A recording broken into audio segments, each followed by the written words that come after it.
I know it's not we, it's just me, but the boys are coming. I thought I'd get on a little bit early and say hello to everybody, see how you guys are doing.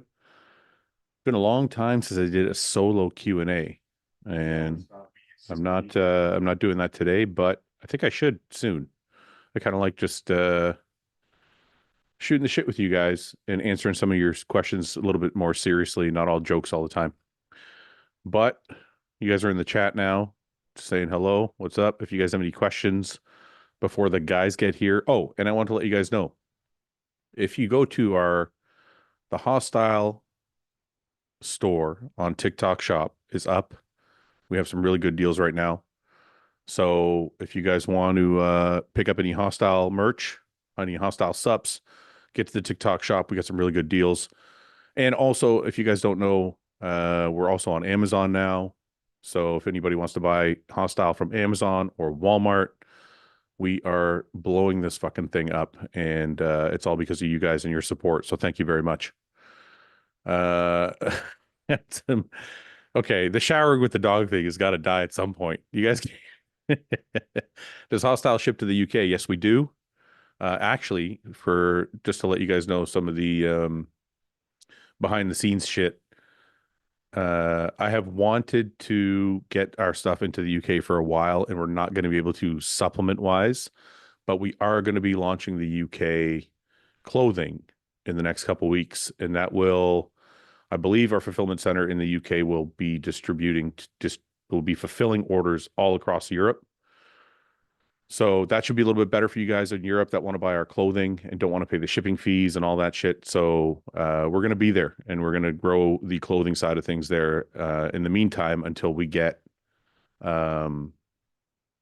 get the supplements approved through the government and their regulations there. Hostile Hostile is on Amazon. So if anybody wants to buy from Amazon, it's there, and Walmart as well. Anyway, we've got some boys here joining the team, joining the chat. Use code Chow. Yes, you can use code Chow. Hey, James, there he is. We're already live. Don't say anything dirty. Don't do it. Martin, what's up? What's going on? Martin, a week out from the biggest show of his life. Okay, well, is it the biggest show of your life? You're gonna beat a 6-time Mr. Olympia. I don't know if it's the biggest. It's like I know maybe it's not the biggest. The Olympia is the biggest. yeah. But it is. It's probably the second most publicity I've ever got, or the most publicity maybe I've ever got going into a show. Because Olympia, no one expected me to kick ass and take names. I'm drinking a beer. I'm drinking a beer this morning. No, what is that really? It's like Ribena or something. looks like The Ribena, bro. It's a beer. I'm telling you, I'm drinking a beer. Oh shit! It ain't got enough carbonation for it to be a beer. It's a flat. It's a flat beer. It's flat. Anyway, Martin, you're gonna compete. Yeah, you know what? I don't even know if this will have more exposure though. The Olympia is a big fucking deal. Yeah, like I said, going into it, I have more exposure because of the Olympia. People, they were like, he's going to be 8th, he's going to be 10th.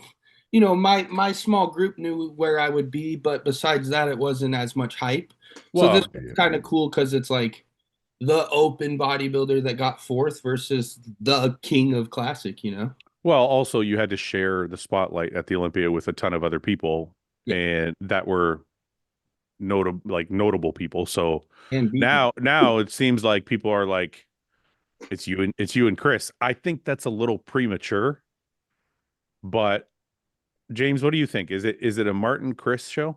I don't know. I think you got some big boys, haven't you? You got like Akim's not someone you can just like. No, Akim said he's apparently, and I don't know this from Akim himself, but somebody in the comment section in the last podcast I did told me that Akim was confirmed to not be doing Prague. Oh, okay. So I know Raf for sure confirmed that he's not doing Prague. So we have Raf and Clarita that we should. Oh wait, Raf is not doing Prague? Oh, no. Why? Yeah, you've made him all shit himself. Raf's statement was, I'm focusing on winning Romania, and if I don't win Romania, I'm doing the big man 2 weeks later because he doesn't want to peak back to back. To be fair, I did that back in I've done that before, 2-week break instead of 1. And it Yeah, does I feel mean, quite good. I Let see me- both ways. Like, let me ask you guys this, because I've done both. I feel like I had much better success a week later than 2 weeks later. Only because, and I'll explain why to people that are watching. When you carb load for a show, you're fully blasting full. You fucking had, 1,000 grams of carbs a day. Then you get on stage, you dry. Hey, Ben, how are you? So, man, You dry out for the show. Then maybe after the show, you have like you might go out, you have some shitty meal or something like that. You get even more full. And then basically all I would do from that point is just do some cardio and dry out again because I was already full. So I didn't have to like do the whole like deplete loading shit. It was like my body was already full and I could just get on stage a week later.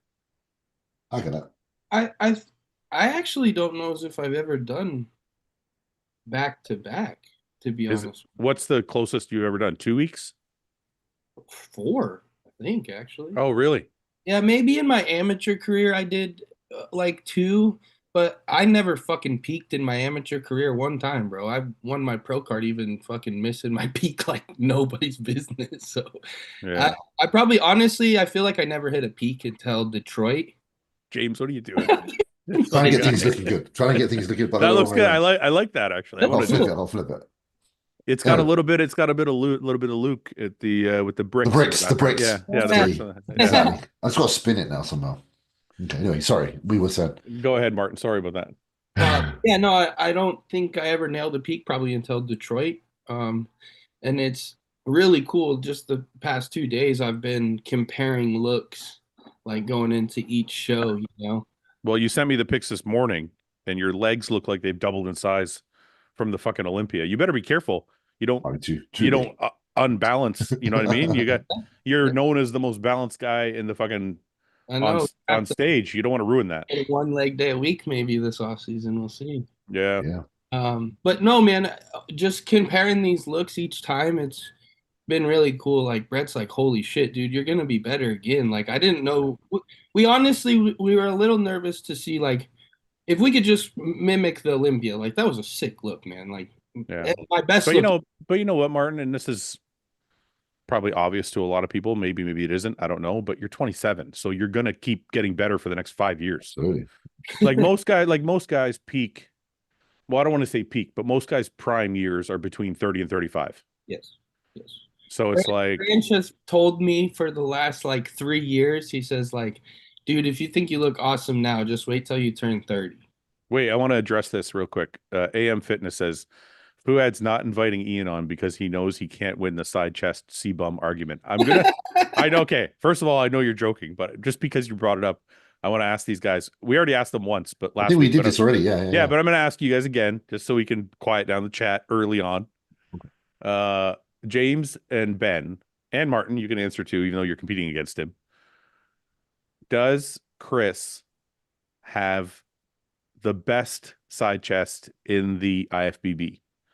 And I don't mean, see, Ian corrected himself and brought it back to, he means just statuette, like in a statuesque way, like it's the prettiest, which I might be able to get behind. But what we were arguing originally was in terms of actual judging, like if a judge sat down and was judging a side chest, does Chris win the side chest in open bodybuilding? No, against anyone? Yeah, anyone. He gives up a fullness, doesn't he? Samson's like 60 pounds heavier than him, and it's the bubbliness. Can you bring up Rubiel's side chest? Oh, I think he has the best side chest in the league. Yeah. No. Yeah. So like that's the thing. I can get behind Ian's statement of like statuesque. Yeah, I can too. / like conditioning / like if you look at it, you're like, that's what I want my side chest to look like. Yeah. Chris's it's fucking beautiful, man. It's got every line, isn't it? But if you just want like the pose, like nastiest pose, dude, Rubiel's got a Rubiel's side chest is just in isolation, like the side chest and side tricep are like those are wild for sure. I can't find a side chest here. Because that was the Prague. He did Prague last year, right? That was, and he was next to Samson, and I'm like, there it is. Yeah. The side shots are close. Look at this. Hang on, I got to move. Yeah, it's pretty. Yeah, I mean, like, pretty wild. But no, but there's more too. It's like there's Rubiel, I mean, even Martin. I mean, look, it's funny because I saw Steve Weinberger on a podcast with the muscle and fitness guys. I can't remember the name of the pod. It's called the Fit Something Podcast. Yep. And Steve Weinberger was on there and he was saying, look, it's open bodybuilding. Muscle is still a major factor. Still king, isn't it? So if he's not round enough, he can't win those poses. He's got to be round enough in the legs, the arms, the chest, the shoulders, like all those things, right? So James, what do you think? That's what I said last week. Do you remember? I said I think the lines and the detail are the best placement. Yeah. But the volume of the muscle isn't necessarily there to be able to stand next to the guys that have that. And we actually used Martin as an example. I remember saying like Martin's roundness is why he defeats Chris. Yeah. In shots like that. Yeah. Where is I think the two poses I could give Chris that like I think he can beat me in is front lat, especially because mobility wise he's front lat's wild, isn't it? It is. It's very good. Very good. Is there anybody? But that one's actually. See, to me, that one's actually a more interesting question. Is can anybody beat Chris in the front lat spread? I don't think so. Doing the show or just anyone in general? No. I mean anybody in open bodybuilding. Can they beat this front lat spread? I don't think anyone does currently. Not front lat spread. If Raph got like absolutely disgusting peeled, it would be very similar. Yeah, because he has that nice shape. So what you're saying is no. And Raph has good mobility though. Like I think I could make this shot insane when I finally get my mobility where it needs to be. But okay. I still have time, like a lot of time before that happens. Hold on, I got a question for you, like more direct. So when I look at Chris's front lat spread, it reminds me of Dorian Yates. Same. Like that, especially the way his lats like are really round and full from the front. Yeah. And also the way his shoulders are jagged, the arms, everything is very Dorian Yates-esque. Yeah. Is there anybody that has that? Like, forget Chris for a second. Is there anybody that has a front lat spread like that in open bodybuilding? Because I can't think of one that has absolutely dog shit, so they can't get into it. Who's got the best front lat spread in open bodybuilding? I used to be a big fan of Jamie Johao's front lat spread. It's very pretty. Jamie and even Diasha had a really good one as well. Yeah, but structure-wise, I don't know. I think front lat Diasha was strong because his waisting looks so big, long. This guy says Dennis Wolf. I agree with that, but we're talking about. Let's talk about active currently. Dennis is by far the wait. That's a good one. Keon's is crazy. Yeah, somebody said you said open. You said open. Oh, that's true. That's true. He's right. Okay, we got to start again. Keon's out. Anybody? Andrew jacked. Yeah, Andrew's got a crazy fucking front lat spread. Andrew can the way he can contract his pecs in it is fucking wild. But the way that these guys hit is the way that the reason I mentioned say Nathan, for example, is they can put their hands into their ribs. There's no muscle. It's filled completely from top to bottom. Well, yeah, they put their hands in their ribs, but they can keep their body upright and it all still just sits perfectly. See, the problem with Andrew jacked is it's the best looking one because of his chest and abs. Yeah, not because of look how gappy that is. Dude. I think we're under judging Nathan Diash's front lat spread still. Okay, let me go back. I'll go to Nathan Diash because James is. It's one of the hard on this, huh? No, because when he's Nathan currently training at your gym. We're probably better off. Is Nathan hanging out with you right now? Is that why you're going? He's next door having a coffee. No, honestly, I don't know if you'll see it on his page. It might be worth just typing it in. 1 second, let me see. I used to love his most muscular. He's most muscular. Oh no, James. James. Come on. No, that's not Nathan's best though. When he's in his best. No, it doesn't matter how shredded. All right, but Chris's worst beats this. No, wait a second. It doesn't matter how. Really good. This is not a great front lat spread. In person, I bet that's freaky as fuck. Okay, wait. Let me rephrase that comment. It's a great front lat spread because Nathan has a great physique, but this is not his best pose. Oh, it's one of. Don't you think? I don't. Look at all the gaps in here. Yeah. Let me go back to Chris's. Watch. Yeah, Chris's is deadly compared to that. Yeah, because he's got longer lats than Diasha. Look at so this. he has a better front lat spread. Hey, fuck off, Ben. Look at this. Yeah, but that's also angles, though, bro. He's not even dead on. The camera's lower than him, looking up. No matter the angle. Here, wait. This is gonna be. Look at this guy's. There's a GIF. There's a fucking GIF made of it. He does what Dorian does. He has his hands higher as well. Which works. He does. He does have his hand. I noticed that too. You know whose was good? Is Rami's was pretty good. Wait, watch this. Watch this. This is a good Chris shot. has I know. I know. It's fucking crazy. It's his because he mobility. All of us are big. and It's not his mobility, Martin. It's his lats. They are so far out from his rib cage, it fills the whole area. But because he's smart, he puts his knuckles below where his lats insert. So he's like he's literally going like there and then popping rather than down here. Like I can't keep near the camera. Show me, James. Wait, watch this. James, we just there's no lats. I can't even do it. be like Shit. Yeah, you go. Look, that's the one. No, I was gonna say the hands moving up is crazy because I posted a throwback video of my own a little while, like a couple days ago. Yep. And I noticed that exact thing because when I do my front lat spread, my hands are so far down to my hips. Yeah, it makes gaps. It looks fucked up. Whereas Chris moves it, like if you look at his knuckles, they're actually above his navel. Well, when you have your hands lower as well, it's much harder to keep your chest up. Like you're gonna just close it off, right? Right. All right, let's see what people in the chat are saying. Can you guys tell us? Can you guys give us somebody in the open? Rami. Okay, let me check Rami. Well, he's like retired, but he had a really great. Yeah, but he's not active. We said the same thing about Dennis Wolf. No, he's not retired. He is active. Like he's not retired. At least, right? Yeah, he's not retired. You're right. Keep Rami in. Okay, let's see Rami's front lat spread. See if we can find him here. Good, bro. Oh, side chest. He's wait, that side chest. I want to go back to the side chest. Look how good. Look how that's good when Rami's arms were not like chewed up at all. Like, you know what though? Look at the tricep there. Can I tell you the saddest thing about Rami? He was so incredible and never got like any love from this side of the world. Like people shit on him. Look at this physique, man. Yeah, he was wild in 2000. This is such a fucking. I know it's not shredded out of your fucking mind or whatever, or separated, but like this is insane. Like look at the shoulders, the arms, the fucking small waist, the legs. Like, do you not think he was actually better? What year did he win New York? Yeah, 2014 and 13. 14. Both years. I would argue he's a little. That was my favorite Rami. The shape is wild. What's this? Is this 2015? I think this is when he won the Olympia. No. This is before he won. He didn't win the Olympia with the arms like that. This is the 19 Olympia, I believe. Yeah, his triceps weren't like that when he won. They were round there, man. Like look how for how much shit this guy took. Look how incredible he is. Dude, I'll be 1,000% honest. I was a huge Rami hater, so were you really? I was really? Especially when he was going against Phil. Okay, wait. Okay, wait. I'm glad loyalty perspective. No, that's fine. Let's avoid the personal connection with Phil and all that.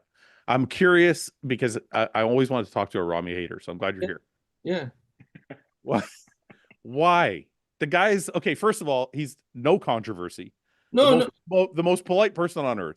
I mean, now that I look back, and his physique, I really don't know, but I did. I was like, bro, I don't want Rami to even get second. I wanted to get like 6th. But see, that's what's crazy about it is because I think a lot of people are like that. They couldn't explain to you why they hated his physique. They just did. And I'm like, mine was like kind of 2 reasons. One of my buddies was like an over the top Rami fan. Oh, so it annoyed you.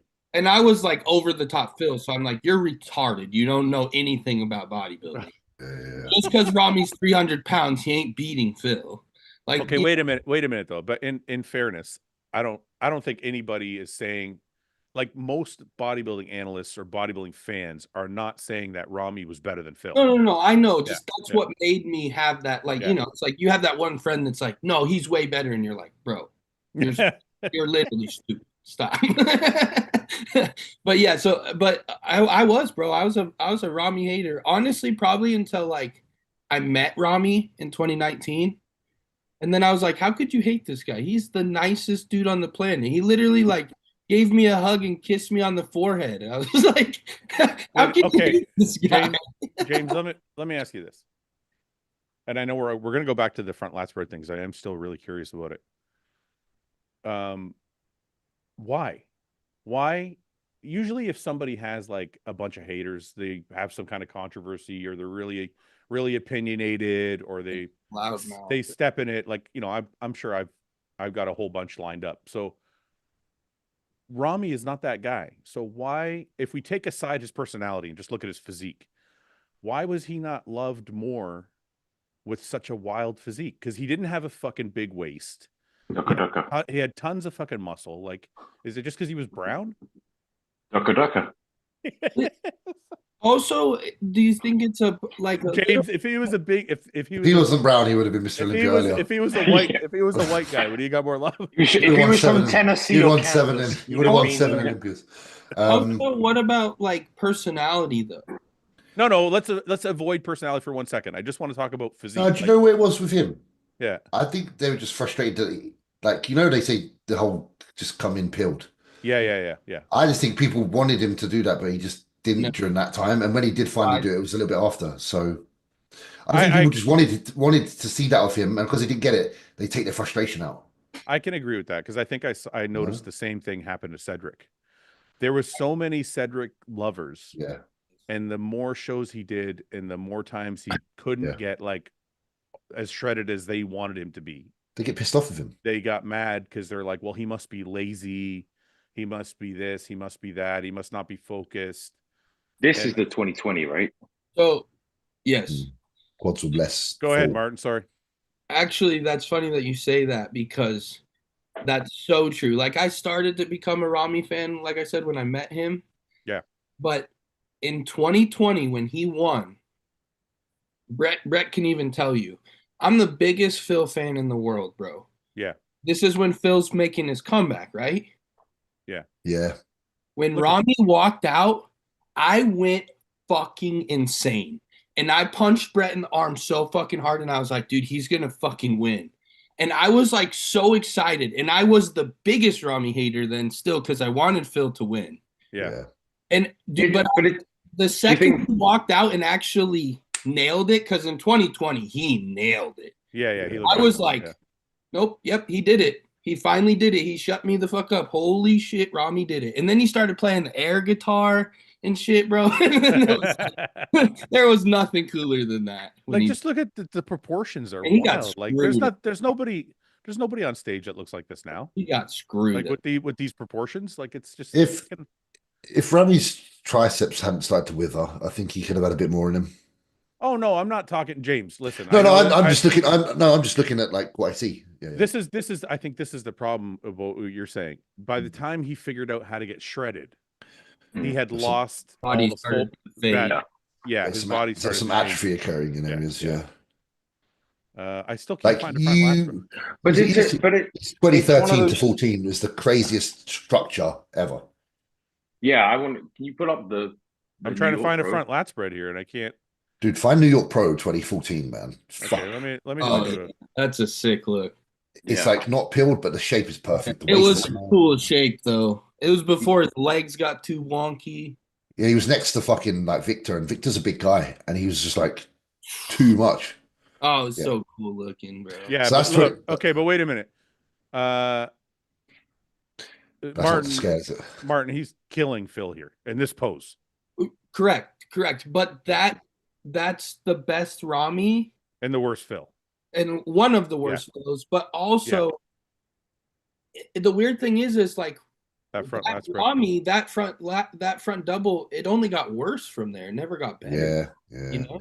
That's 2014. God, he looked cool there, bro. That's the New York. Look at the arms, bro, and the back depth, the density of it. Yeah, and like his waist is small. Like Rami always had a small waist. Let's be honest. Look at really this. This is 2014. Look at this fucking. I don't know if this is Photoshop, but fuck. That's crazy, dude. That waist looks photoshopped a little bit. It's got to be doctored a bit. Okay, this is the front lat spread. I kind of see what you're saying, Martin, but I don't. I mean, look, it's the Dorian lats, isn't it?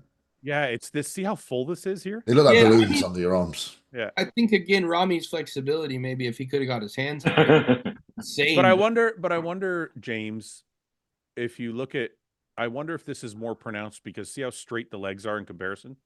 Yeah, but I also think it's because of how, from a conditioning standpoint, Dorian used to come down to like classic condition. Yeah. So therefore, That's why Chris's is so prevalent as well as genetics, obviously because he's shaped. But because they come down into such gnarly condition, I think it makes stuff like that stand out more. Right. Because Dorian, let's be honest, Dorian in '93 is basically his classic kind of look, like in regards to like how much he's had to dig out that condition. Look how much worse the front lat spread got. I mean, I don't think he's hitting this fully, maybe or maybe isn't. I don't know. He started to lift the shoulders. Yeah, that was 2021 is when he had that back injury. Yeah. But you can see James is right though. You see he's lifting his whole shoulder girdle up. Yeah. So whereas he needed to keep Dorian kept his down. Well, but the funny thing is so did Rami early on. Like if you look at where the fuck did this one? Like his shoulders aren't lifted here. Keep your traps down, lift your chest. Yeah. Dorian does that. You know? Does what? Show us again, James. Dorian does that. Rather than we're doing he doesn't don't shrug your shoulders. Yeah. I want to be nostalgic and put up Luke's front lat spread because Luke's is good as well. I got a shot in my gym and we was actually analyzing that a couple of days ago. But that wasn't especially when he stepped out. Yeah. He did Dorian and he like actually stepped his leg out. Oh man, Luke's one of my favorites ever. I have so many. When I was coming up young, like I would compare my physique to his. Like, what do I need to grow to look more like Luke? What do I need to? I bet it was always like that back. Everything. I was like, it was always like Luke's back for me. I mean, that's part of the reason my quads are so. That guest pose one's sick, isn't it? That one that's like 4 fin. See the 4 fin one. Right one more. If you go right that one, that's when he did that guest spot at the Barbarian Classic, and he just like everyone was like, "Yeah, this is Luke's year." I want to see if I can find a stage front lat. At the Arnold, maybe? That's Luke, right? Look at most muscular in his living room, by the way. With the clock behind him. Look at the arms. With the bookcase. Ridiculous. Yeah, go down like 3 rows. That's a Rebecca Andrews shot, wasn't it? The one with the bookcase. The bookcase and the clock behind him is fucking crazy. Where? Down a couple more. Yep. This row? More. One more. Down a bit more. Yeah. More again, I think it was. Where'd it go? Keep going. Keep going. That's the one there with the clock. In the middle. Look at the arms. Jesus. Put them arms away, bro. He had the Kevin Levrone triceps. Jeez. Yeah. Question for you guys since we're on this. Here's a front lat spread. It's that one there is from the Olympia prep. Listen, it's still great. But it's not the same. Doz's one's just different, isn't it? Let's be honest. But that's click on that. Yeah, that one. Yeah, it's not the same though. It's not. There's something about it. There's something about the insertions in Chris and Dorian's physique. It's just different. I think it's that, but I think it's also just like again from a condition. If Luke was like inside out classic condition, the pop would be wild. You know what I mean? Okay. Like, wild. Look at him there. Separate question. Yeah. This was 2019. Yeah. Right, Ben? Yes. James. Arnold. Yeah. That's in Ohio. Okay. This physique now, as like the way Luke was progressing, would he have beat Hottie or? That's why I messaged you over there. I'm like, where? Dude, we discuss this all the time. This is always like ongoing. Or Brandon Curry or Rami or like, would he have been Mr. Olympia already? I think he would have won one. There's a very high chance for sure because he had everything. He could have kept progressing from this right there, from that Arnold look, and just nail his peak a little better and keep. I mean, he was doing it, but if he would oh man, no, Arnold, like I say, like once he started that semi-vacuum and shit. Once he started doing the vacuum was the change. Yeah. It changed his physique massively. See the difference? Totally different. I mean, he's a lot smaller here too, but there's still a big difference. Oh, but if you go look, at like pictures from him like doing indie, and then look at that, bro, he looked. He progressed so much so fast in those 2 or 3 years. It was so insane. Yeah, and he was so much fun to watch, bro. That's a good shot as well. I love watching him on YouTube. Yeah. Not gonna lie. Yes, sir. Okay, where are we at? So we haven't actually found anybody with a better front lat spread. Chris is very, very gifted in that shot. Like I said, is this actually Ian in the chat here, or is this somebody pretending to be Ian? Who had? You know the funny thing with the front lat spread, it's almost like if your arms are too big, it actually makes it a problem. You have to have these certain proportions. Yeah. Well, I think that's actually a really good point because Dorian and Chris arms are not known for their biceps. But they have crazy detail. That's also what makes their lat spread awesome. Is like this is all like wildly detailed. You also need a very good tie-in into the shoulder because that crevice there creates that cap in that lat spread. Chris's delt caps are insane, bro. That's part of the reason his front lat and his side chest are so wild. Separation. I don't think that's actually Ian in the chat, and I think there's a couple of fake Ians. I'm gonna block them. I think. Oh, if you block Ian for real, though, imagine amazing. It's actually Ian. He'll call you within 3 minutes. I just blocked him, so whatever. Your phone's gonna start blowing up now. I think that was him. No, it wasn't him. It was fake. It had to be. Why? I'm just gonna start blocking people left and right here. There's a bunch of assholes in here. Martin, I should give you moderation because you're just as big you'll block everybody too. We'll just block. I'll block the whole chat. My favorite. Guys, I didn't block Ian. This guy's like, don't block Ian. It wasn't actually Ian. I hope not. I don't think. Wouldn't be the first time you blocked a friend, mate. It wouldn't be the first time. No, I blocked Paul before. Oh, you blocked me too. I did. I did. Martin, there was a period of time where every time I posted anything, Paul would come on and leave some shit comment. So I'm like, I just blocked him. I was like, yeah. Anyways, James, what's going on with you? How are you? How's the new house? Lovely, man. Great. Having a good time in here. Yeah? Yeah. How long do you think it takes to start feeling like home? Because my house that I'm in now, probably because we're doing a lot of renovating, but it took like 3 years before I started to feel like it was like my actual home. I think because I was living in that rental place and it was a bit of a shithole, this feels like home already quick because I got that to compare to. Whereas if I'd come straight from my house that was my other house into here, then I'd be like, it's not done, it's not finished, and it would piss me off and it'd take a long time to feel like home. But no, I feel like it's home already. I feel pretty settled. I have a question for that. Well, did you like grow up in like the same house? Me? Yeah, like growing up, like did you live in the same house almost the whole time and stuff? No, I remember we had a nice home until like I remember being like 8 or 9 maybe. And then my dad got laid off from his job. He was a welder. We worked like a blue collar job. That's what my dad does. Does he really? Yeah, he's a pipeline. Yeah, it's awesome. And then so my dad got laid off from his job, so we had to move to like a government housing, like townhouse. Okay. So we lived in like this townhouse for a bunch of years, and then when my brother and sister got older and they became more successful, we moved into another government housing place, and then after that, my brother and sister were more successful. They bought my parents their first home. Okay. So they moved back to a house. But by that time I had already moved out. So I kind of grew up in a kind of like a government housing complex. So like my family is crazy. My mom was 18, my dad was 22. They weren't together. So like I never really had a home. It was like stay with grandma sometimes, stay with your cousin sometimes, like stay with your aunt when mom's working type of thing. Yeah. So it's kind of funny like you say that because like I can feel at home like somewhere after like being there like a week. Oh, really? As long as I can like because you're used to being like places. Even if I go to like a hotel, like I'll put my shit in the drawer. Like if I'm gonna be there a week, I'll put my shit in the drawer and stuff, and it's almost like home to me. Yeah, I kind of know I kind of know what you're saying. I think the house we owned before, not the one we owned before this one because it was in Toronto. Before that house, we had a home. Me and Summer bought a house here that we had for like probably 6 years.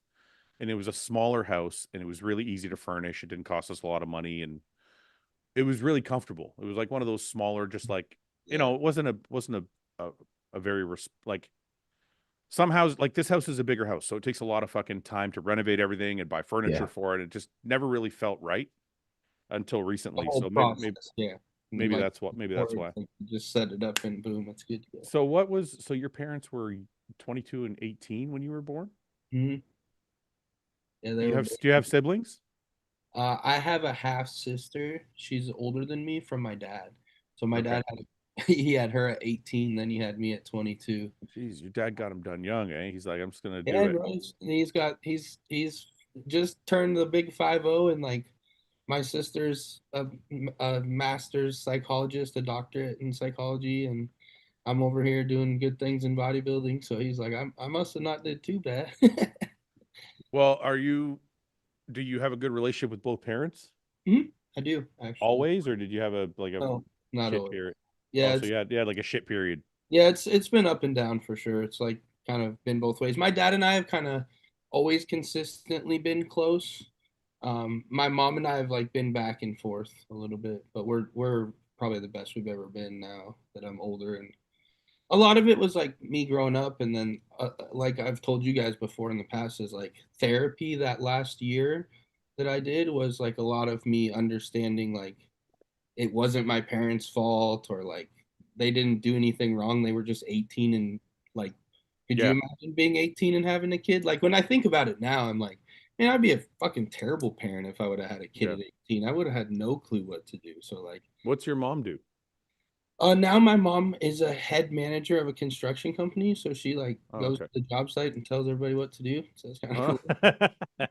Yeah.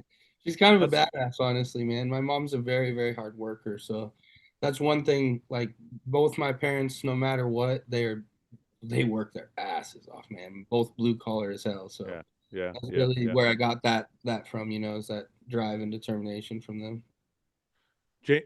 So James, I can't remember. I know you were close with your mom, but you weren't close with your dad, right? No, my dad left when I was like 6.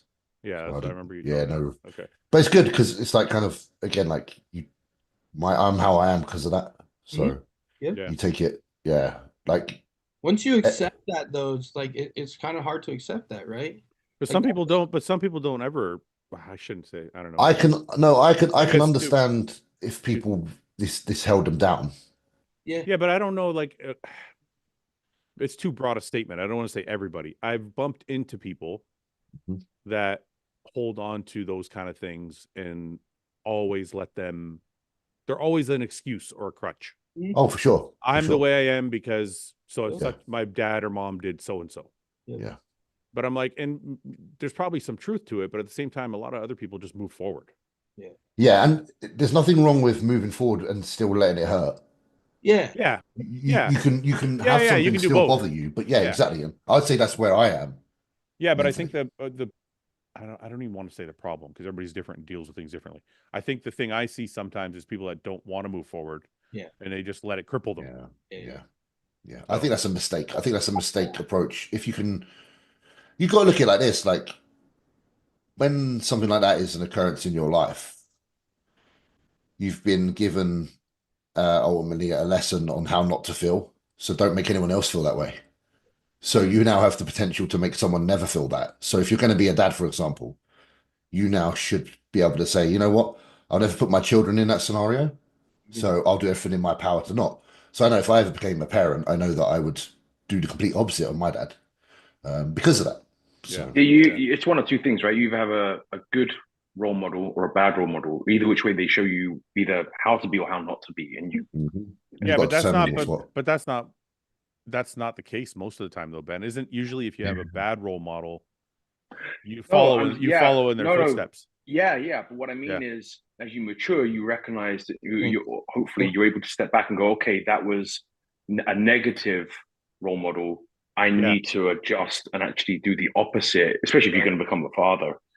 I want to give them a different experience. Or you have a great father and you go, okay, I want to replicate. They showed me how to. But like you said, a lot of people are stuck within that. Like, this is how I am, and this is how I was shown to be. So therefore, it is. And they like. I did this a little bit. Like once I I'm paying my bills and I'm an adult and I can vote. Therefore, I don't need to develop and change anymore. That's what I'm an adult. Right. And it's like, no, fuck that. As soon as you start thinking that way, you're in trouble. Yeah. It's funny though. I think it's also environment, because I don't want to get too personal. I'll just say people. I'm not going to name any names. I know people who grew up in certain cities or areas where like being a shithead was normal. Oh, for sure. It's just a way of life, right? Yeah. Those people remain that way. Mm-hmm. Where people in the same family got out of that city and moved to better circumstances to be around, not necessarily more affluent circumstances, just better as far as people. Mm-hmm.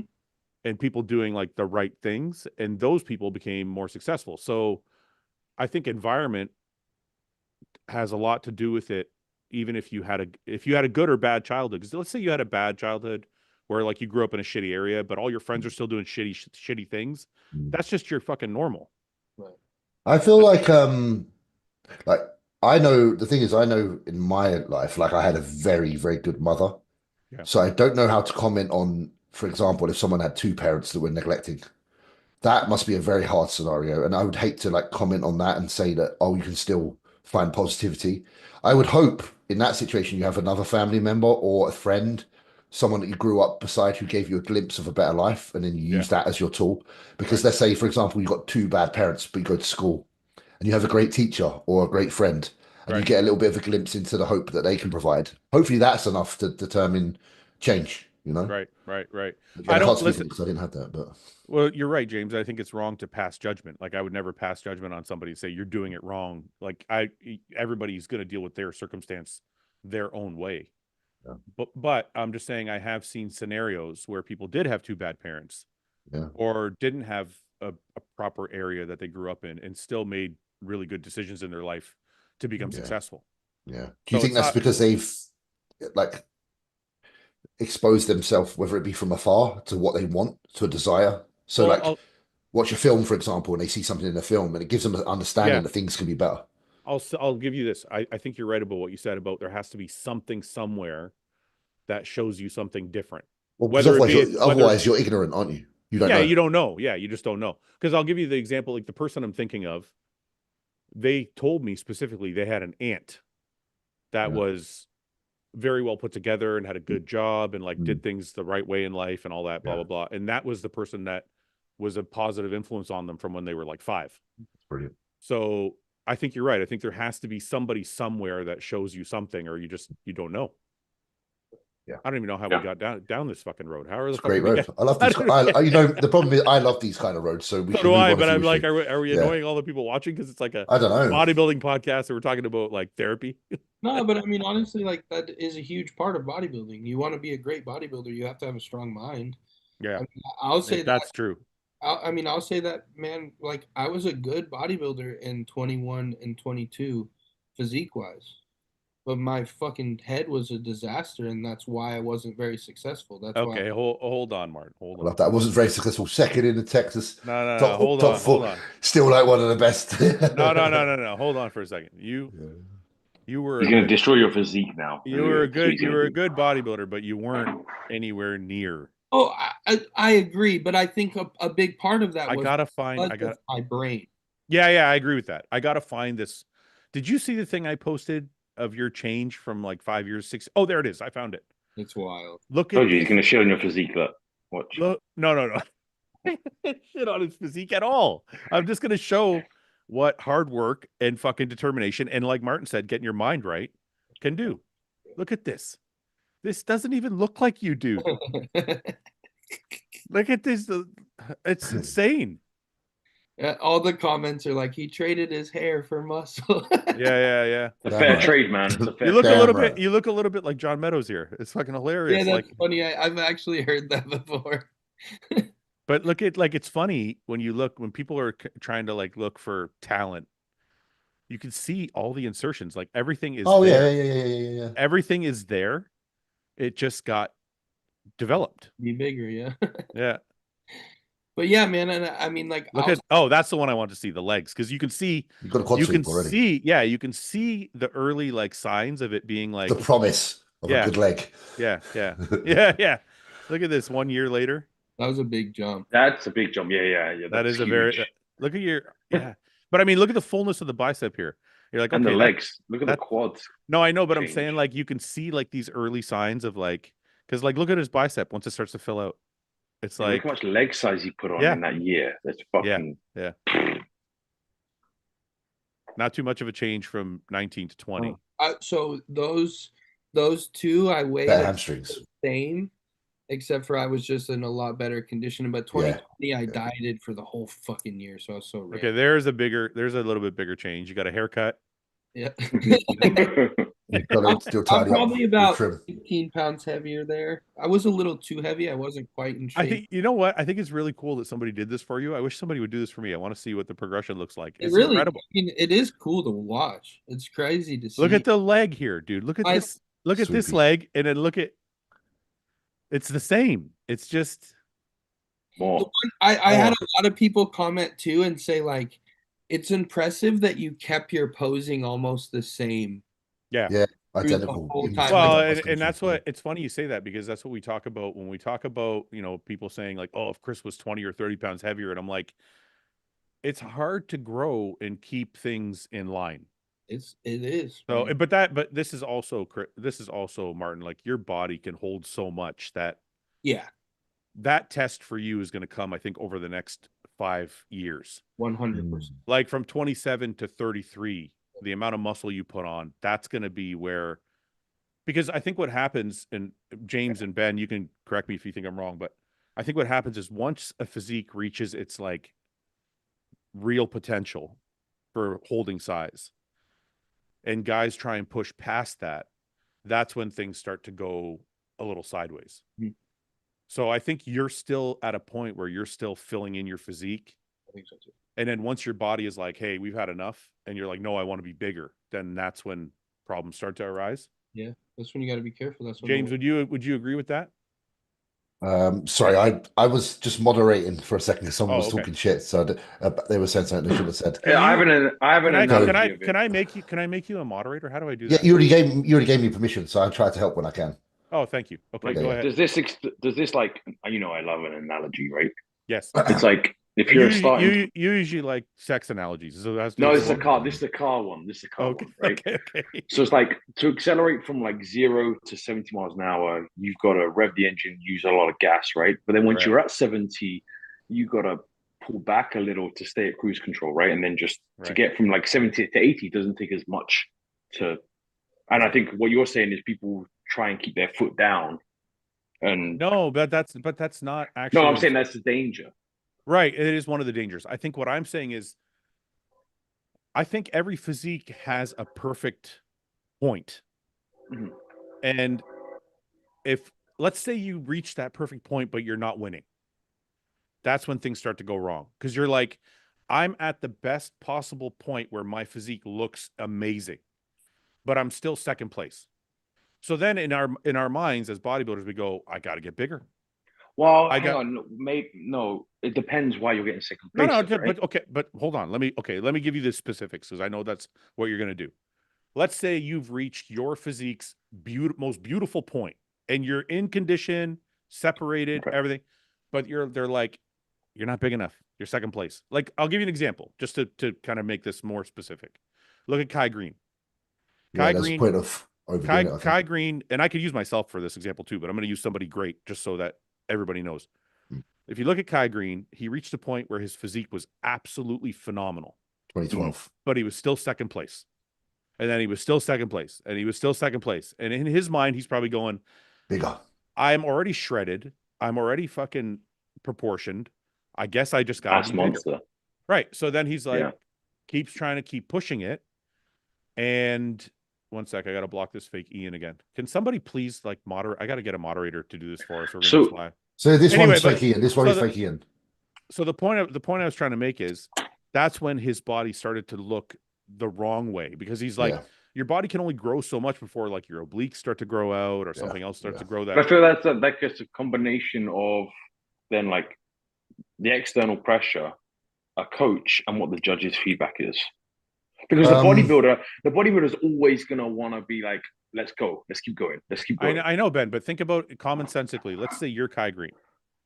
You're proportioned, you're in the best shape, your condition is fucking out of this world, and you're still second place. What do you do?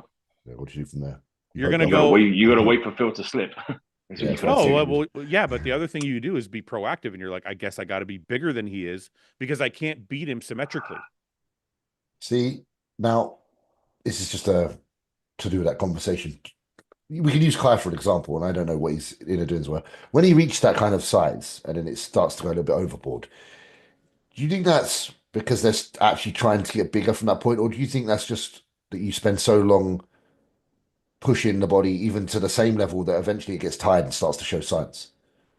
Well, Because like I definitely think there's an organ side of things, like when you're, and I'm not, exactly, and I don't yeah, want to imply anything because I don't know what organs, I don't know yeah, I what, don't know what fucking does I what, but don't it know does what. something. No, no, it's not that. I don't know that. I don't know what Kai's health is, Yeah, so I don't want yeah. to imply that like he's got bad health. I do think though, the longer you do this and the more drugs you take, eventually your body is going to start to show signs of health effects, which could come in the form of stomach distension. Well, that comes from, like irritated, even like IBS and fucking like you've got to think of what we do, bodybuilding. But So like it could also be kidney and kidney like inflammation, all these stomach things matter, right? inflammation, So everything. There's actually so many things that can cause that, that even if one of those flares up, you'll see it. So imagine if multiple of them happen. And then I But think that when you're pushing 300 pounds and you're eating that much food, there's going to be something that happens at some point. Right. Just But I think think about that's where, if you little look at fat. like the longevity in the sport, most of those guys that have been longer term are the guys that take really hard breaks and pull back and Yeah, allow muscle memory to hold their physique and yeah. bring it back to where it was, rather than like coming straight out of a show and then be like, okay, Pushing I've got to again. get right back up to where I was in my peak off season, and then I've got to push past that to be able to show those improvements. But I think for a lot of guys, especially if you have you're one of the genetic elite, Yeah. which you're assuming you are as a pro, muscle memory is incredible, and you really don't have to redline the body, especially once you've got the meat and potatoes on your bones. Yeah. I would have loved Taking to have those so seen. what are you saying? What are you saying, Ben? You saying there is never a point where you cross a line?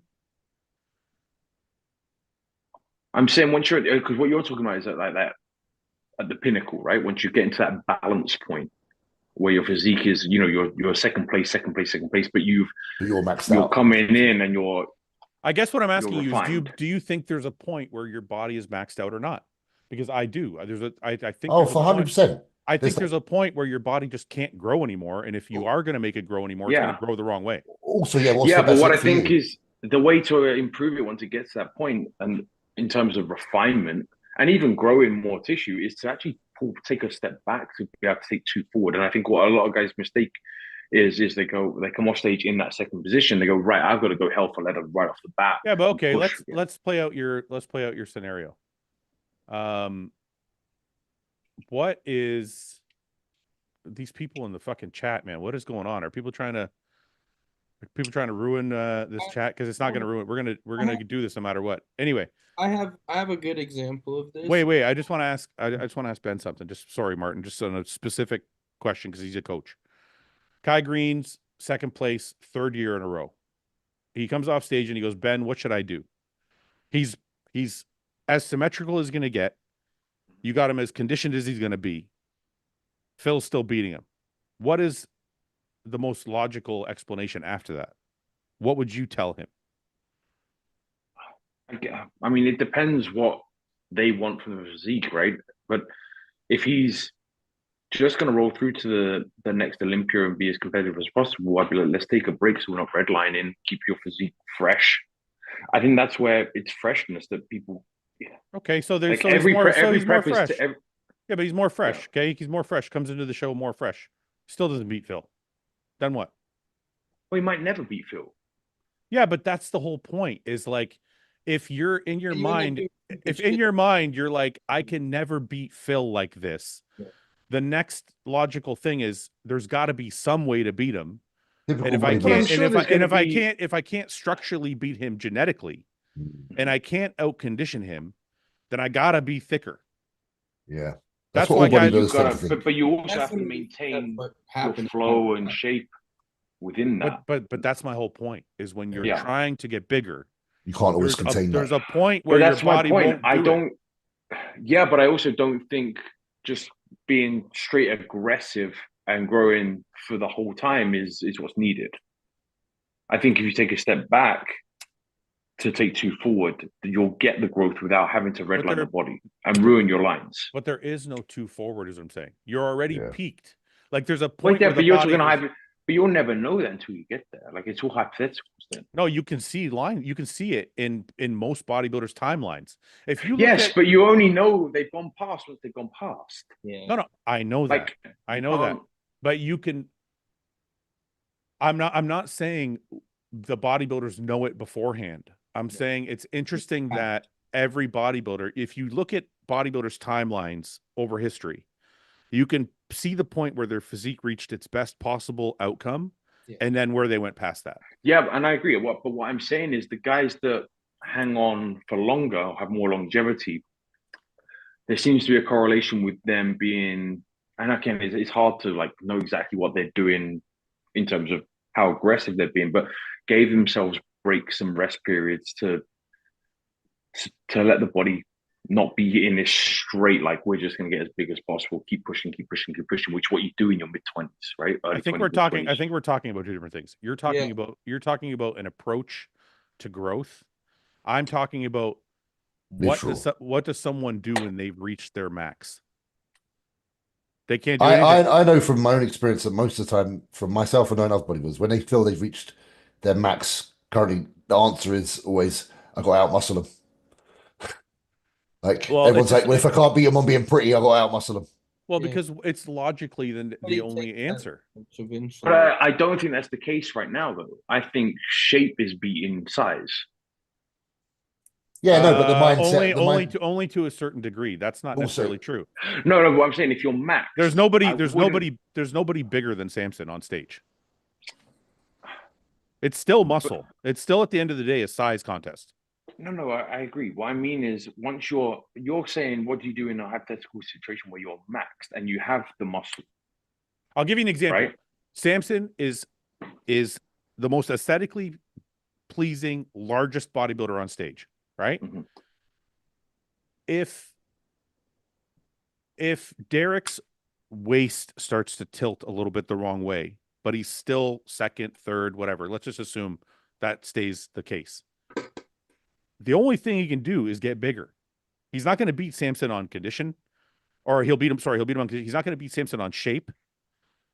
Or he's like, okay, well, I can beat him on condition, so maybe if I'm more muscular, I can beat him. But then if he does that, he runs the risk of blowing out his lines. Yeah, but what I'm saying is, and I'll go back to this conversation I had with Samson, because it was the conversation where I was like, oh fuck, he's going to win the Olympia. This was way before, and I didn't necessarily know when it was going to happen. I just knew he's going to become Mr. Olympia at some point, because he wasn't trying to beat everybody in the next show.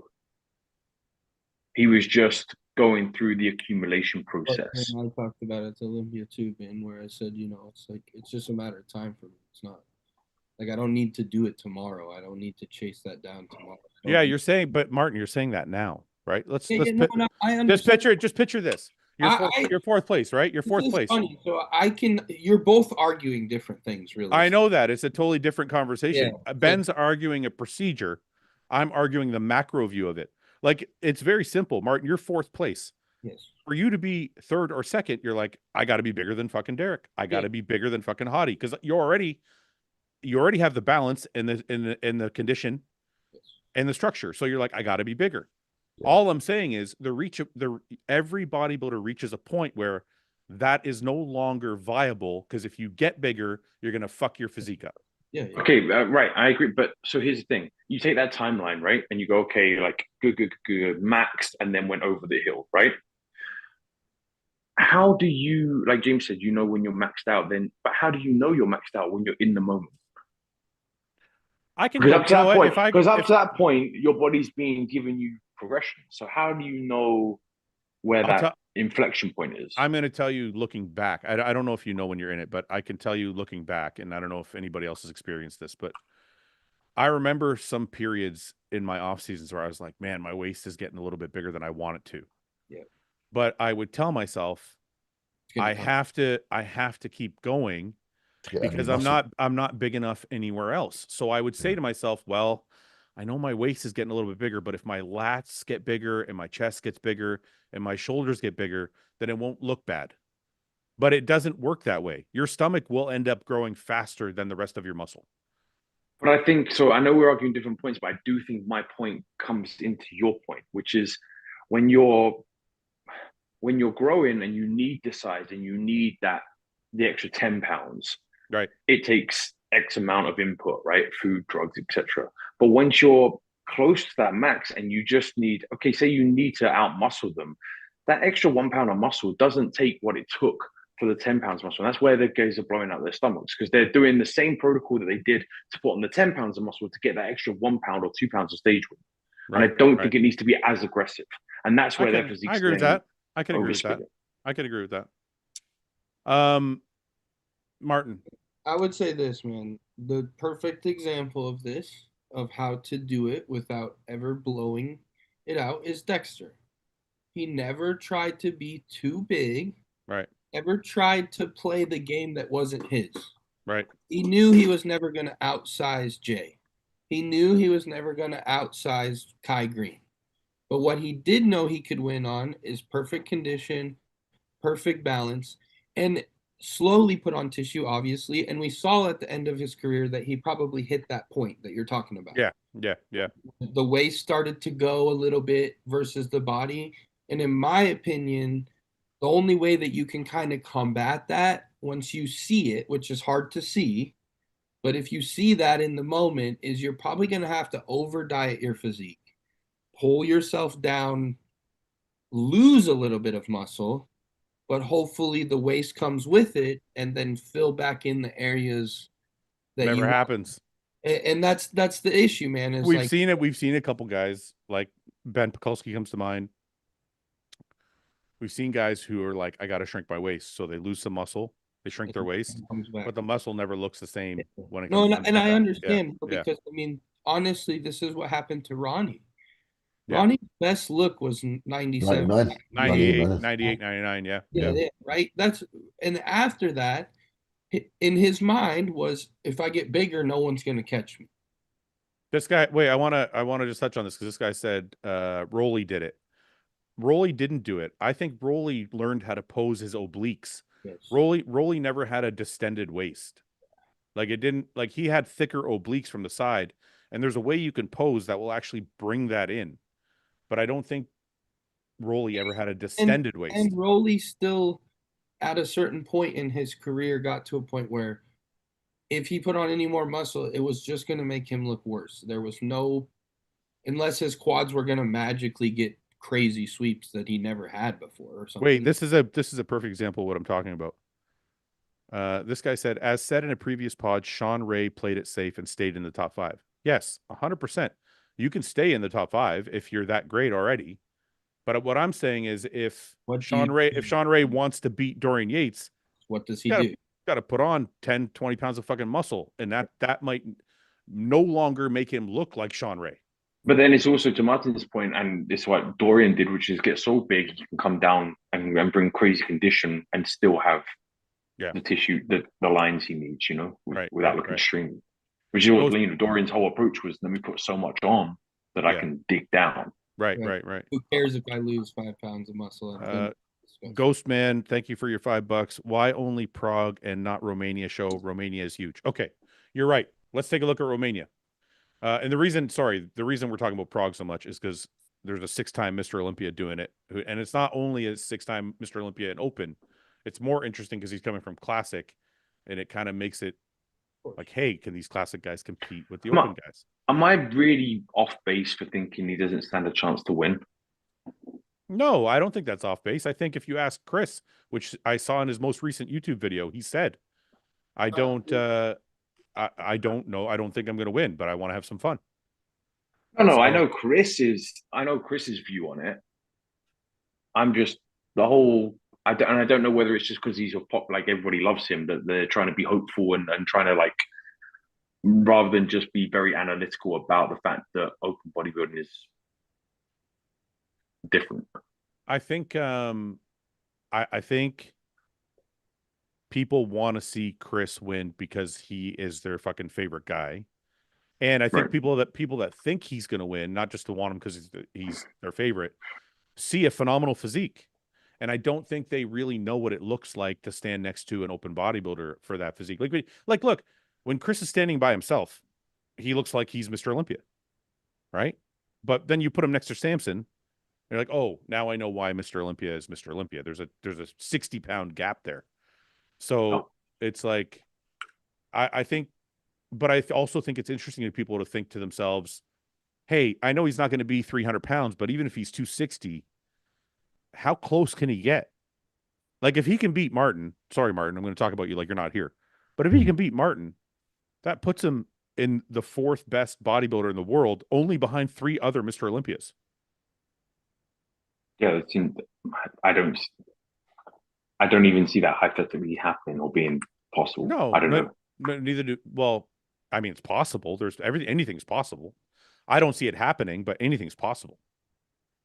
I think one thing is a lot of people are fans of Chris, but also put a lot of emphasis on how much someone weighs when they really have no understanding. Like they're like, oh, if Chris is up 10 pounds, he's gonna be so big and shit. It's like, guys, Chris is 6'1", and he's gonna be probably about 252 to 255 on stage, okay? Samson is 6'1", he is 305 pounds on stage. I stood next to Samson and did not look small.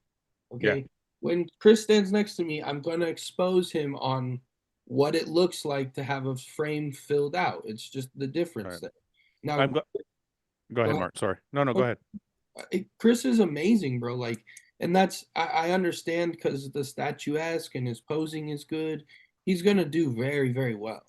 But I think, as you guys know, is just there's amount of density on us open guys that like once you see it in person and they stand next to each other, you'll finally be able to realize. And if you've never seen that, you're not going to be able to put it in perspective like you have as a coach, Ben. You've watched many classic guys stand next to a hunter and it's glaring.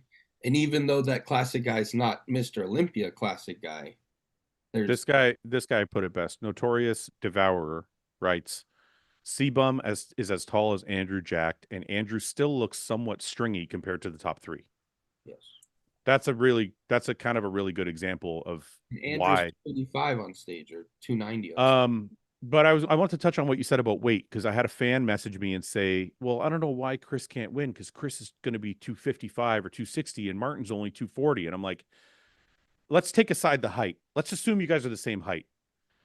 Weight doesn't fucking mean anything. It's how the body's put together, the bone structure, where the muscles insert.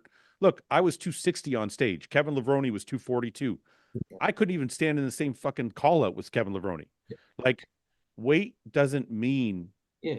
No, Phil, it doesn't guarantee. It doesn't guarantee. I don't want to say, you're right, James. I don't want to say it doesn't mean anything, but it's not the most important factor. Phil was 232 when he won, and Jay was 255 or 260. You know, Derek last year won the Olympia in the 230s against guys that there was at least 4 guys over 260 on stage. Brandon here, thank you for the $5. Writes, to beat a dead horse, Rubiel, for all his faults, arguably does have the best side chest in the IFBB. He does have a crazy side chest, man. Yeah, he does got both his side shots. Even his side tricep is nuts. If this guy says, Dom says, if Chris is on and Martin is off, he has a chance. Anything can happen. Unlikely, but it's all on the day. Well, I can tell you, unless Boss fucks up Martin's peak, he's not going to be off, because I saw his pictures this morning. It's like, you look, I got to say, honestly, Martin, like, to me, you look better than you did at the Olympia right now. I am. Yeah. Is this the real Eric Janicki? Eric Janicki says Chris is one of the best structured bodybuilders of all time, but he doesn't have those crazy muscle bellies like Martin. I would agree with that. Yeah. Chris's structure is insane, bro. There's no question about it. Well, I mean, look at it. Chris's structure is Dorian Yates with bigger legs. Yeah, literally. That's what everyone like. Way better quads, yeah. Yeah. Truthfully, yeah, that's crazy. James, when you eat the apple, do you eat the whole apple? Do you eat the core as well? I've told you this before. No, I tend not to eat the whole apple. I like to chop it up into pieces and eat it out of a bowl. I'm posh. You're really fancy.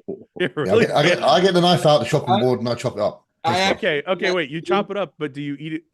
Are you super bougie? Do you eat with your fingers, or do you use a fork? Oh no, I don't use a fork. I use my hands. Okay. So you're not totally okay. Yeah, no. The whole point for me of an apple is that it's a handheld snack. Yeah, but I like that it's like crispy, and then I know the proportion of skin and like apple tissue. So My mum used to chop up apple slices, but then she used to dust them in sugar. Fuck, they were nice. Strawberries are the best for that. So that's how I do it. Is I chop it up, and then I sprinkle Splenda on it with cinnamon, and then I eat it with a fork. So that's You're a bit bougie. Yeah, you are a bit bougie. That's bougie. So do you eat when you eat a chocolate bar? Do you eat it with a fork and knife? a chocolate bar? Yeah. Imagine that. Are you that bougie? I want to eat with my hands. You put it on a plate and fucking like. Wait, I got a question on chocolate. I'm doing a TikTok of that now for our protein. It's a Seinfeld episode. It's hilarious. I haven't seen that. I have an argument on chocolate. I want to hear a debate. Is it in or out the fridge? I like fridge. Wait, I really like chocolate out of the fridge. I like it in the fridge. Actually in the freezer. Wait a minute. I don't have. Okay, stop for a second. I don't have my chocolate in the house long enough to leave it in either place. So when I get the chocolate, I mean, I don't know. Do you guys have chocolate in the house? Like, I get the chocolate bar, I eat it. That's gone. That's it. Like, I have like 4 or 5 chocolate bars from Europe in my freezer right now. Yeah, but that's because you're dieting. That's different. Well, yeah, I mean, I would always have something like that. Iron Brother, listen. Wait. Iron Brother says it's 4 a.m. in Australia and still watching live. Thank you. Fuck yeah. Go ahead, Ben. Sorry.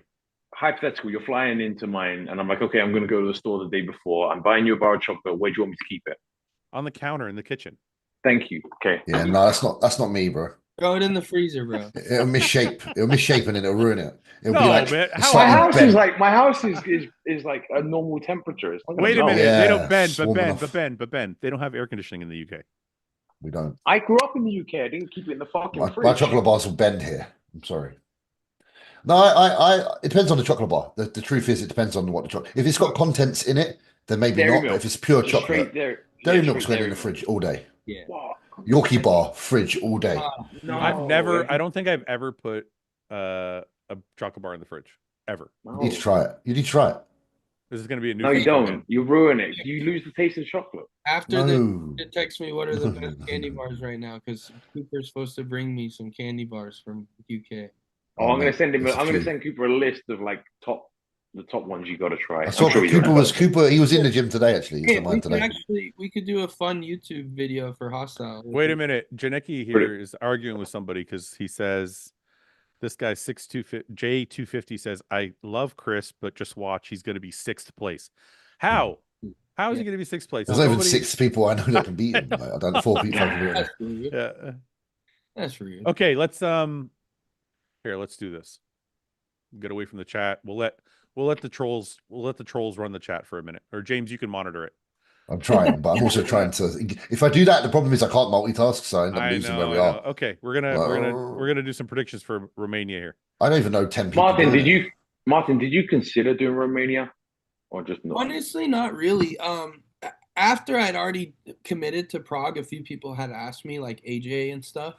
And I really like Alina. She's amazing. So she's the promoter over there. So it was a consideration, but again, I've never peaked back to back, so I don't really want to do that. And also I wanted to, one of the main goals to this was also to travel, right? Which I would have got to see 2 places, but it would have been very just bodybuilding-esque, whereas this time I'm going to fly into Vienna on Sunday with Coach. I'll get to see Austria, get to see Vienna, and then we go to Prague, and then I'm gonna stay in Prague for a few days afterwards and like enjoy the city. Prague's cool to chill out in, man. It's good. You have a good time. Every single person I've talked to said it's like the coolest city ever. So we were like, screw it, we're gonna spend some extra time there. Dude, there's the clock tower in the main square. Like if you're looking at it on the left-hand side, there used to be this like waffle cone place. Got to go there after. It's like fucking amazing. They'll stack it full of like all the candy you want and ice cream. This chat is pretty crazy. We got Niall from the Transparent Podcast in here.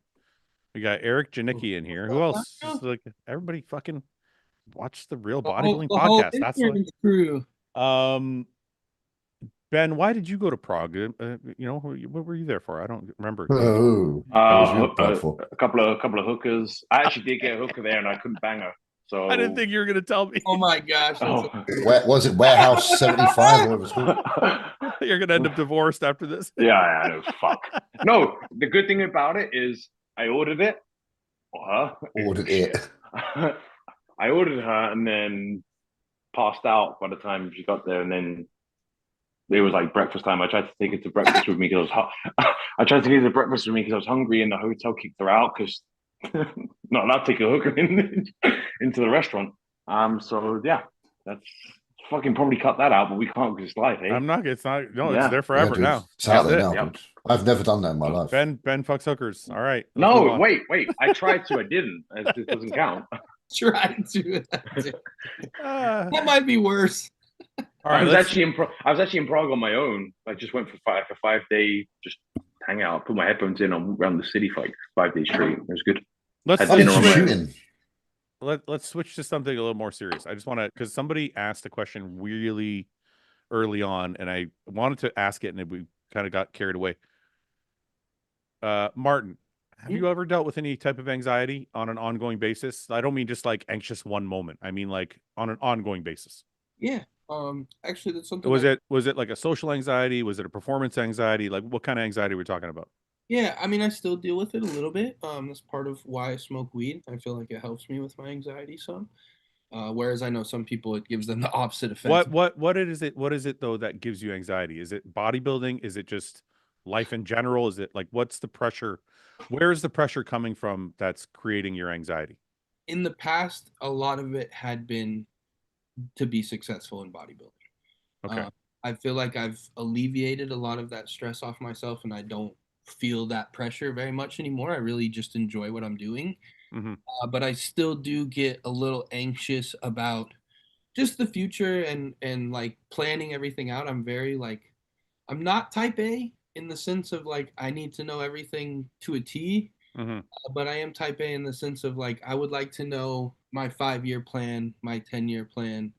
And I'm very on top of those things. You know, I'm very goal driven and stuff like that. So I would say it's mostly a benefit to me versus a detriment to So me. you're saying basically your anxiety is performance based, but you're able to channel it to actually make you better. Right. But in the past, Okay. now, but in the past, I've let it Fuck you consume up. me and definitely put me That's in a huge, dude. That's a huge shift because I talk about this all the time. But I personally think, and whether people agree with me or not is irrelevant. I personally believe I could have been a much better bodybuilder if I could have got control of my mind. And if I just take myself out of the equation, another very popular bodybuilder would be Cedric, because Cedric was very anxious a lot of times. And I wonder how great he could have been if he was unfettered in his mental approach to the sport. So being able to learn early on in your career to turn that into a tool for yourself to make you better is fucking huge. Yeah.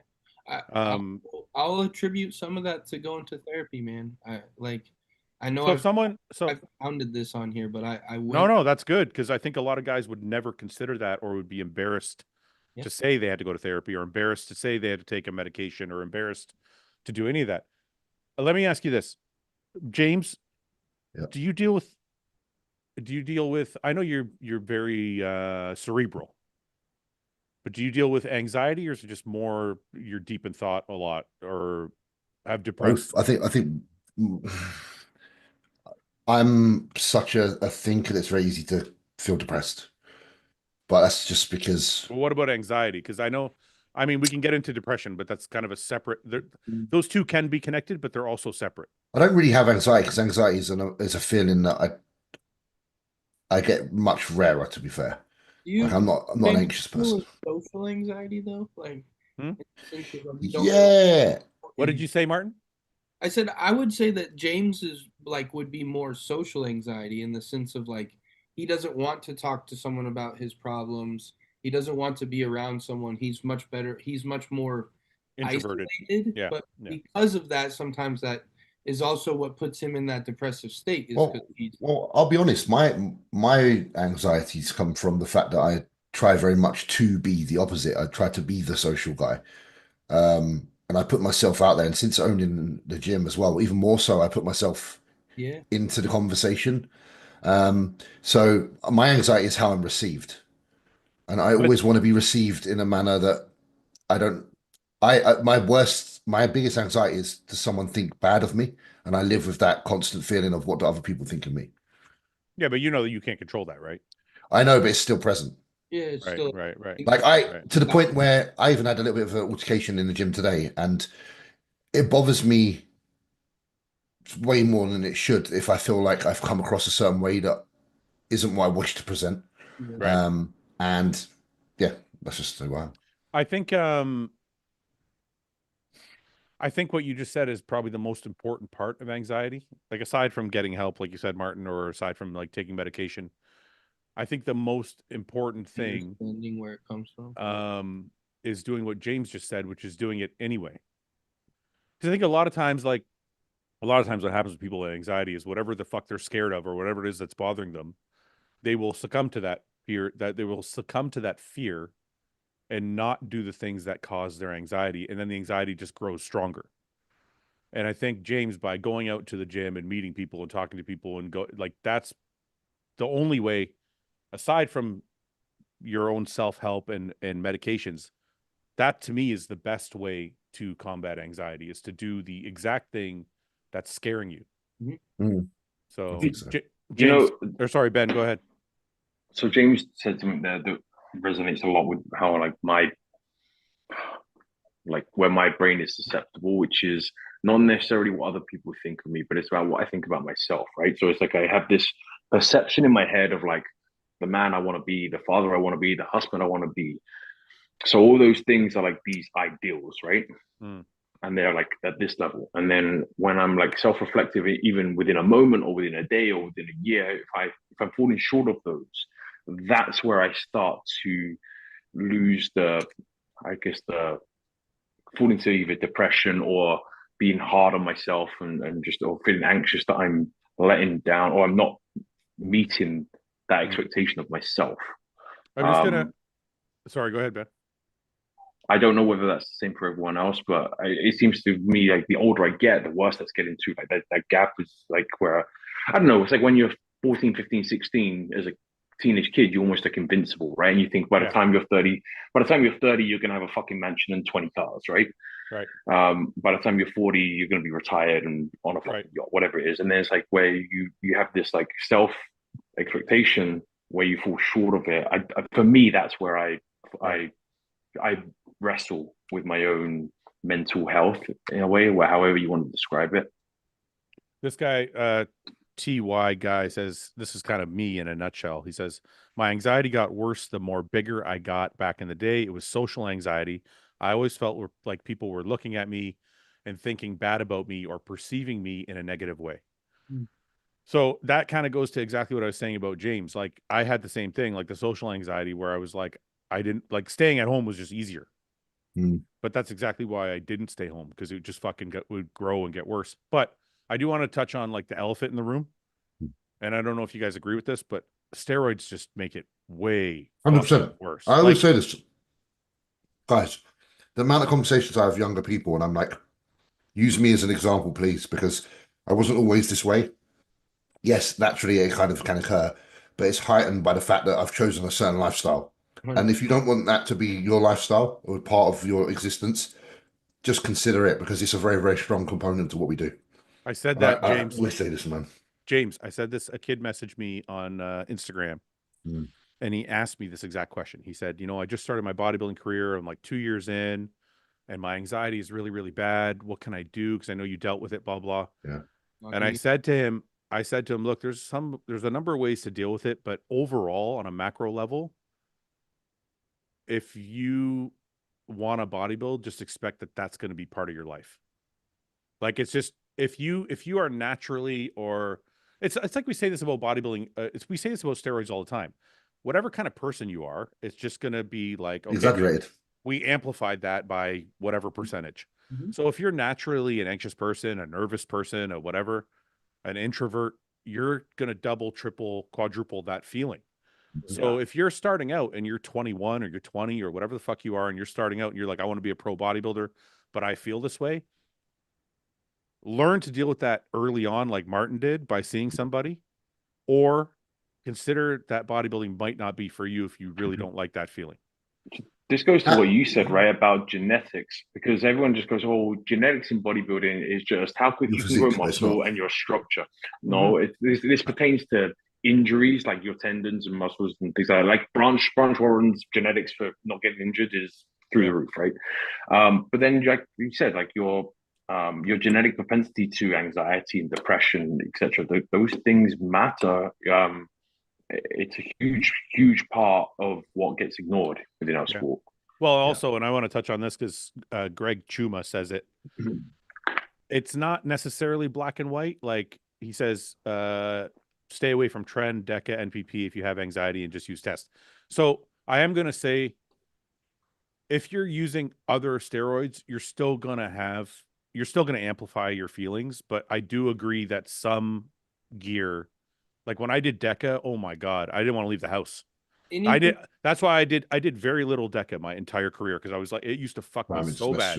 Yeah. Well, what happens is a lot of people, it depends on your conversion to progesterone, right? But if you get high progesterone, a lot of times that causes a lot of anxiety, a lot of mental issues. Females, when they're on their menstruation cycle, have high progesterone, so that kind of. So wait a minute, what's that, Ben? What's that compound I'm thinking of? Starts with a C. Caber. So that's acting more on the prolactin, right? So if you took Caber and it lowered your, is that for progesterone or is that prolactin? Prolactin. Oh, it's prolactin. I'm sorry. So I'm off. So how would I lower my progesterone? By lowering your prolactin, it is progesterone. It's not going to convert progesterone. So that will help. It definitely will help. It's indirect, but yeah. But it's not going to eliminate it. It's still going to be a possibility. But I think it would be a better solution to just be like, because look, there's so many options for drugs. There's well, that's what I mean. You take your genetic response to certain compounds and you adapt, right? You don't just go, I have to take Tren because Tren is what I take in a contest prep, right? But that's a really good point, though, Ben, because I've had like again, people message me and they're like, I take DECA and it makes me feel horrible, but my coach says I have to take it. And I'm like, you don't have to take it.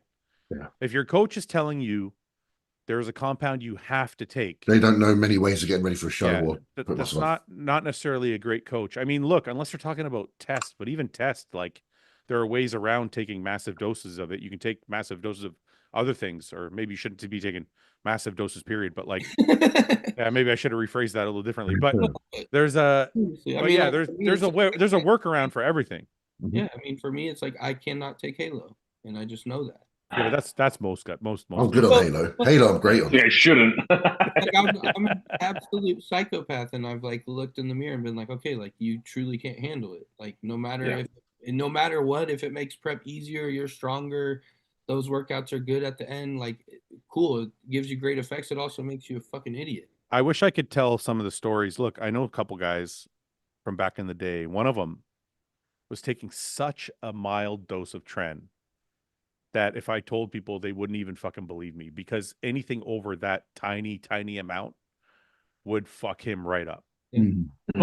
But even with that tiny amount, he was still getting a difference in his look. So there are workarounds for everything.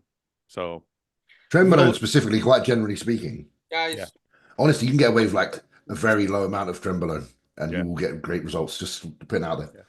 Chris won all of his Olympias without it, so that tells you. Colin wants to know, James Colin wants to know what you're eating. I've got it looks good. Cod, sauerkraut, and roast potatoes. Wait, that's horrible. Lovely, actually. No, lovely. that was amazing. It's actually really good, bro. I hate fish. But the rest I love fish. I've come off chicken for a bit because I think I'm having digestive issues with chicken. I've been there. I hate chicken. Unless chicken is deep fried, I don't want to see it. What about ground chicken? I used to, you know what? There was a period of my body. That's the worst. No. Wait, let me please let me explain before you say that. There was a period of my career where and I'm sure people who listen to the podcast have heard this before. Probably you guys have too, and just don't remember. Period of my career where I couldn't eat chicken breasts anymore because I was eating so much of it. Yeah. So I used to buy the chicken breasts and just throw them in my own grinder. And then I can mix it with rice, and I just smash all chicken breasts all day, man. Because white fish is I think mine. I think mine's actually. It tastes like bad pussy. I love white fish. I think mine's an intolerance. You like dirty pussy, right? Pussy's pussy. No, it's not. I'm so getting divorced. No, I'm so getting divorced. Yeah, if your wife listens to this, you're fucking done, buddy. Shit. James, I think mine's an intolerance. So I think I've eaten so much chicken. Yeah, I thought you were talking about dirty pussy still. Dirty pussy, no intolerance. I'm diving in there, but I did that to myself in college, James. I'm not surprised, bro. I was so broke, all I was eating was chicken. I started to get like bumps on the back of my arms. Yeah. Shit, and it was like as soon as I switched from chicken, I instantly got better. What did you switch to at the time? Just out of interest for everyone. 99.1, and then I also started doing. My family is big hunters, so I did a lot of deer and elk meat to kind That'd be great. Wild meat's probably the best thing for you. Dude, I bet. I mean, think about it. No antibiotics, none of that shit, dude. So I mean, I grew up on that. My dad used to make jokes all the time when we'd go to like football camps and stuff like that. And they'd be like, "How do you get your son so big?" My dad would be like, "Been feeding him deer meat." The only thing I can't, you know what I don't like about fish? It's not that I can't eat it. First of all, if it's too fishy, I can't eat it. But like things like haddock or flounder, stuff like that, it's not that fishy. I can eat it, but I don't like cooking it because it fucking makes my house reek. It makes everywhere stink. Yeah, it does. I don't want my fucking house to smell like fish. I don't want my clothes to smell like fish. I don't want it's fucking gross. It's the sweat when you if you eat this for like 6 weeks. Yeah, and you sweat in the gym, you'll be like. Yeah, but even before that, even just cooking it once, like if I go out there and make fish today, my fucking house is gonna smell like fish for the next like 5 hours. It is quite. You also got no windows down in that basement that are open. There's windows down here. Yeah, but they open. It's still gonna smell like fish. Wait, you didn't ask the question. Light a candle, Fouad. Yeah. Or I can just eat beef. Fuck you guys and your fish. Yeah, James, why aren't you eating beef? Because I need something lighter for the constant meals. So for me right now, it's like egg whites, fish, and then my fattier meal salmon. See, Tell me you're in prep. Tell me you're in prep without saying you're in prep. I know, right? Intolerance to egg whites. Do you really? Yeah. Make you see, I'm all right. See, with egg white. Oh no, well, do you know what? I've done them for the last few days. I'm shitting a bit too much, but I think it's just adjustment. I think it's an adjustment period. I don't think it's actually a long term thing. No, it's not. I'm telling myself it's an adjustment period. I love them too. Like you cook, like saute some peppers and onions and stuff. I'm in them. Yeah, I love eggs, but nope, my stomach doesn't. What about regular eggs? You're talking about just egg whites or just eggs in general? I'm just having egg white. He's egg. Yeah, we love normal eggs. Expensive eggs if I'm gonna do whole eggs, even still. Okay. If they're like still bleached and shit, still mess my stomach up. All right, let's go. One last thing, Fouad. I've dropped out rice as well. You've cut out rice? Yeah. I do that sometimes. I find rice fucks up my stomach sometimes. Yeah, I think it's either that or, I'm not sure if it's that or the chicken, but I've done both because I'm like, fuck that. Listen, I'm potato all day. James, honestly, there are periods where I switch to potato, my stomach flattens right out. My stomach's flatter now than 3 days ago. Yeah. The rice gets me more than anything. Sorry, go ahead, Martin. 2 questions with that. What? How many times do you rinse your rice before you cook it? Fuck all. That's why I'm fucked, because I like it. I have it starchy as fuck. That's why. I rinse my rice thoroughly. And then the other thing is how long are you letting it sit in the fridge? If you're not making it daily, I'm so glad you said this. I'm so glad you said this, Martin. I did this podcast with with Ian. This fucking guy is like, as smart as he is, he's also a pure meathead, which I love about him. But he doesn't rinse the rice. He will leave it in he'll leave it in the rice cooker like all day long. Oh, yeah. It's just, I'm like, it's literally, I read an article that said rice is easily the fastest growing bacteria grows on rice more than any other food. That's why I'm fucked, because I leave it in the rice cooker.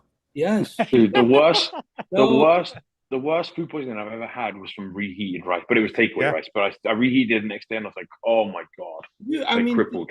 Think about it. There's so much surface area, and it's purely the easiest carbohydrate for bacteria to digest. So they're just cooking away, eating like crazy, bro. You don't want to expose yourself to that. That's why, guys, you get onto these. Potato, I do like potato. I gotta tell you, I can't touch sweet potato. If I touch sweet potato, I can't do. It's the sugar alcohol, bit too high. Sugar alcohol and sweet potato. But I gotta tell you, James, I also get my best pumps and workouts. Potato pump, potassium in the potassium in the skin.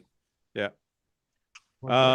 Blake says the smell test with rice works for me. I'm like, no, it doesn't. Mine's never smelled. It works until it doesn't, mate. Trust me. There's if it smells, it's way past the way point of, yeah. past. You're Like dying. You're dying if you eat that. Like, it doesn't mean, look, just because just because it has bacteria, it doesn't mean you're going to be throwing up and you're going to be sick. But even if you have, especially, look, if you're eating the amount of rice that these guys eat, like talking about James or Martin, if you're eating fucking, 4 or 5, 600 grams of carbs a day, all from rice, that shit can add up and really fuck your stomach, man. Gas, and it doesn't mean you're going to be puking or bedridden, but you might have like excess gas or yeah, just like, it's like, why do that, man? Just fucking huge difference. cook your rice fresh every day, and then put it in the you're supposed to put it in the fridge. You're supposed to, like, if you leave it out, it's for an hour max. Yeah. Then you're supposed to let it cool a little bit and put it in the fridge right away.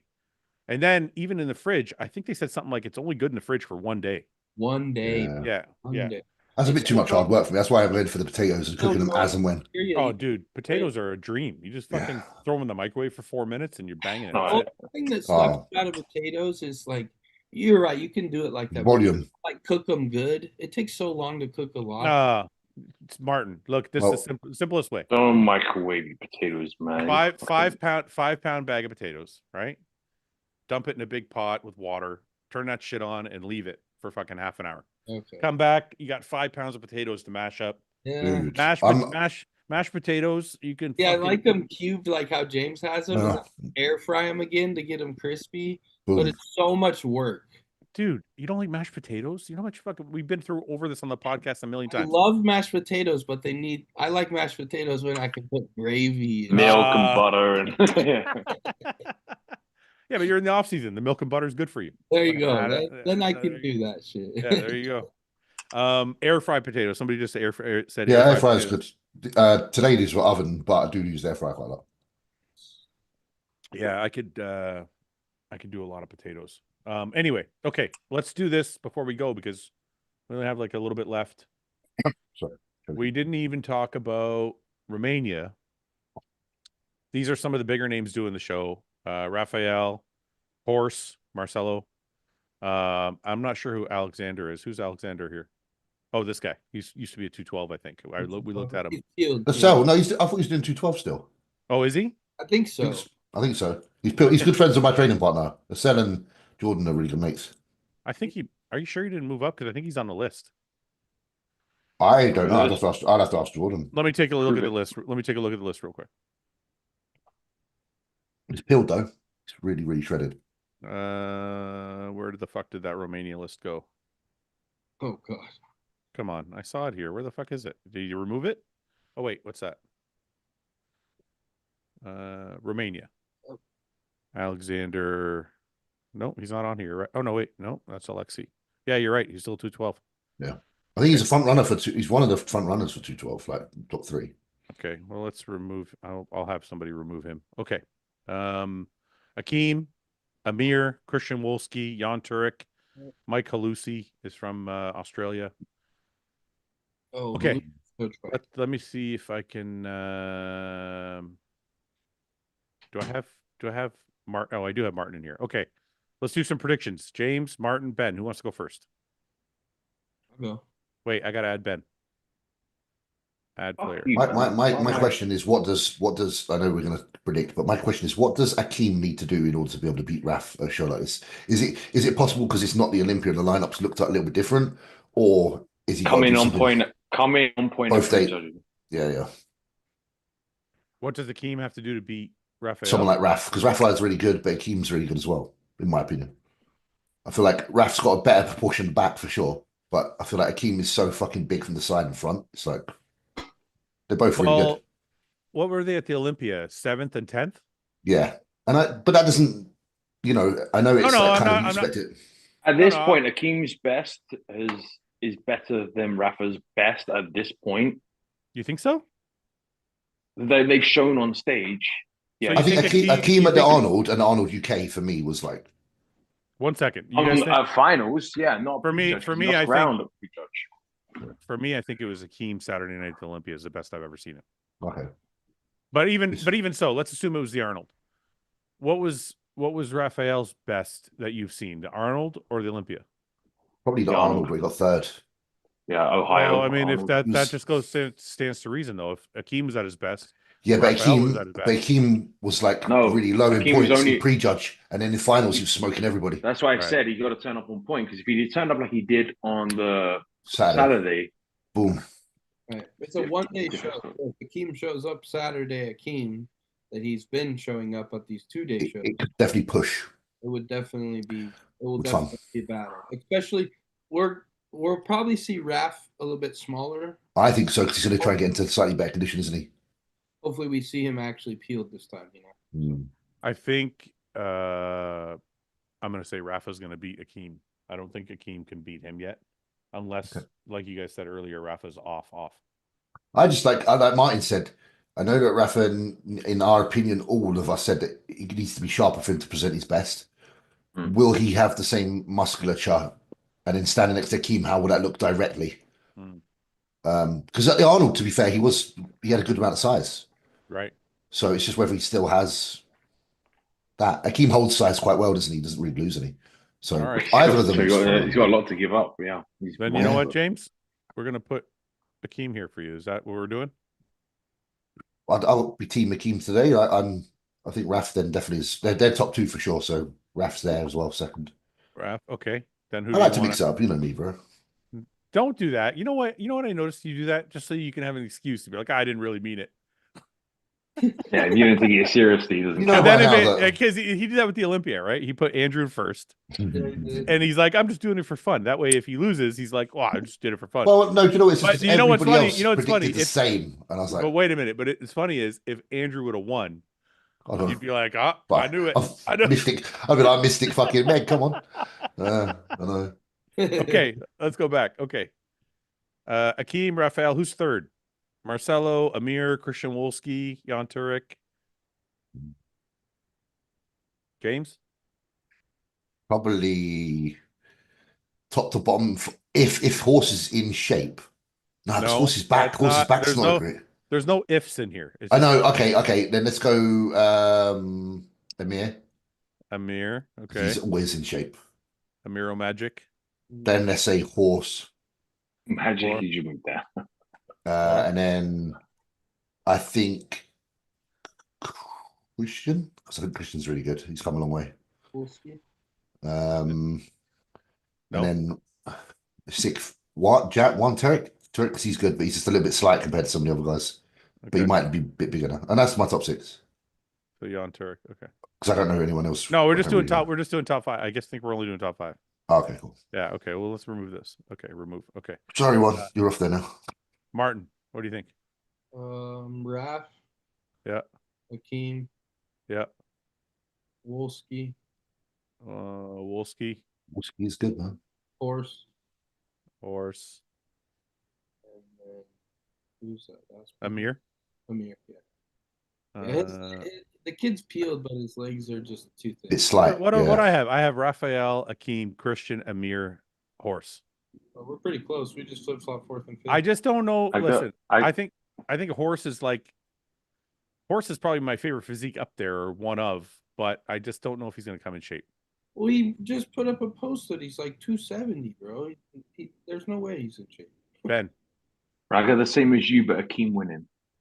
So so your team Akeem as well today. I like that. At least yeah, Akeem, Raf. Sorry, Raf. Wolski, Mir, Horse. Fucking Ben. I just feel like Akeem's so good when he's on that he's dangerous at any show. Yeah. Wait a minute. What am I doing here? Who's? Oh, Marcelo. Okay, there we go. Just can't count Akeem out, man.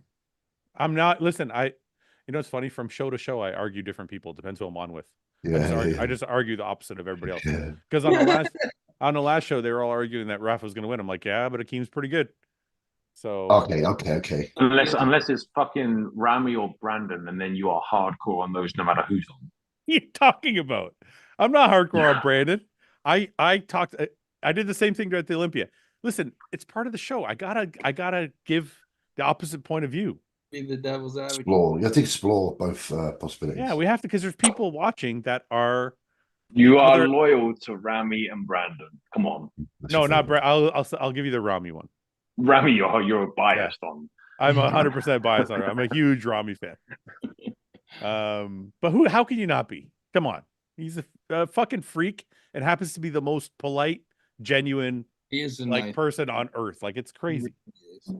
Him and Hardy are both like that, personality-wise. They're both just so nice. I was people. gonna say it's people from the Middle East, but I'm not like that at all. So I don't know. Maybe it's You're that a cunt, so I don't know what happened there. I was born in Canada. Yeah, it's because you were born in Canada. But aren't all Canadians nice? I'm nice. Fuck you Not guys. the brown ones, apparently. Not the brown ones. The brown Canadians are worse. Avoid the brown Canadians. Oh, shit. That's gonna be a clip. Oh my god, that's so bad. Fuck, man, take this episode off. Yeah, this is a bad episode. I feel like that should be a flavor. Ben's just been over here the whole epised. Ben's fucked this whole episode. You shouldn't even come on, Ben. You're fucked. Yeah, bring up the election and then we're going We to have all in. we have a limited edition hostility flavor called Brown Canadian. Brown Canadian. What would it taste of? Protein. What would the flavor? What would it taste like? The protein we could do. Yeah, brown what would you have it taste like for that? That's the question. Well, I don't know. Like hummus. Like hummus. You couldn't pay me enough to drink any drink called Brown Canadian. There's no fucking way. Oh, okay. You can have it in really small writing, like sugar underneath. So you just call it Brown Canadian sugar. That's what. Yeah, just put it in small print. Yeah. Okay. Anybody in the chat have any questions? Because we're gonna get off of here soon. Because Martin, are you trained today? Is today a day off? No, it's rest day. I got tissue work here in a little bit. What's your when do you travel? When do you leave? Sunday morning early. Nice. This Sunday coming up. Yeah. Oh fuck. You're all packed up? Vienna. Here we go. Slowly, I got the list over here beside me of everything I need. You do that too. I always make a list and I fucking end up. But I always way overpack though. Well, I make the list so I don't overpack, but also then I check each thing off as it goes in. So I'm like, I do that too, but my list ends up just being too long. just too much shit. Yeah, I'm like, I have a list. I have a list in my head, and it starts the morning I travel. But you always take backup stuff, don't you? You always take a backup for a backup. Like I should maybe take this. I always end up taking food I don't need to take. Like I'll take rice with me, and I'm like, every country can buy rice, but I'll take rice with me. But you know what's crazy? Every time I go anywhere, I pack all the stuff that I think I'll need. And I don't really think about like, oh, I'll wear this on Wednesday. I'll wear this on Thursday. I just pack all my pants and all my shirts and I want to have everything with me. Yeah. But then when I get there, I end up wearing like one thing the whole time. Yeah. It's just a fucking waste. I've totally done that before. But is it better to be over prepared than under prepared? Yeah, I don't give a fuck. I mean, whatever. You got to take an extra suitcase. So what? Whatever.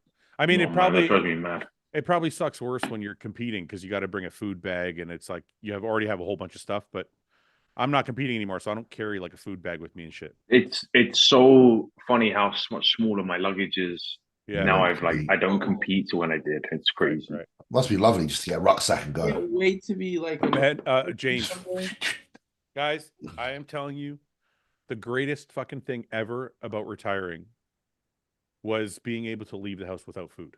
So cool. Yeah, like I'm telling you, it travel, sounds so. You're just like, you know what? I'm gonna stop in the Subway and get a sandwich. Yeah, it's also like because I'm big on like not big on it, but like I'll happily fast if I need to. So I'm like, fuck, I'm gonna just not eat today. I'll eat when I get there. Right, fucking just go.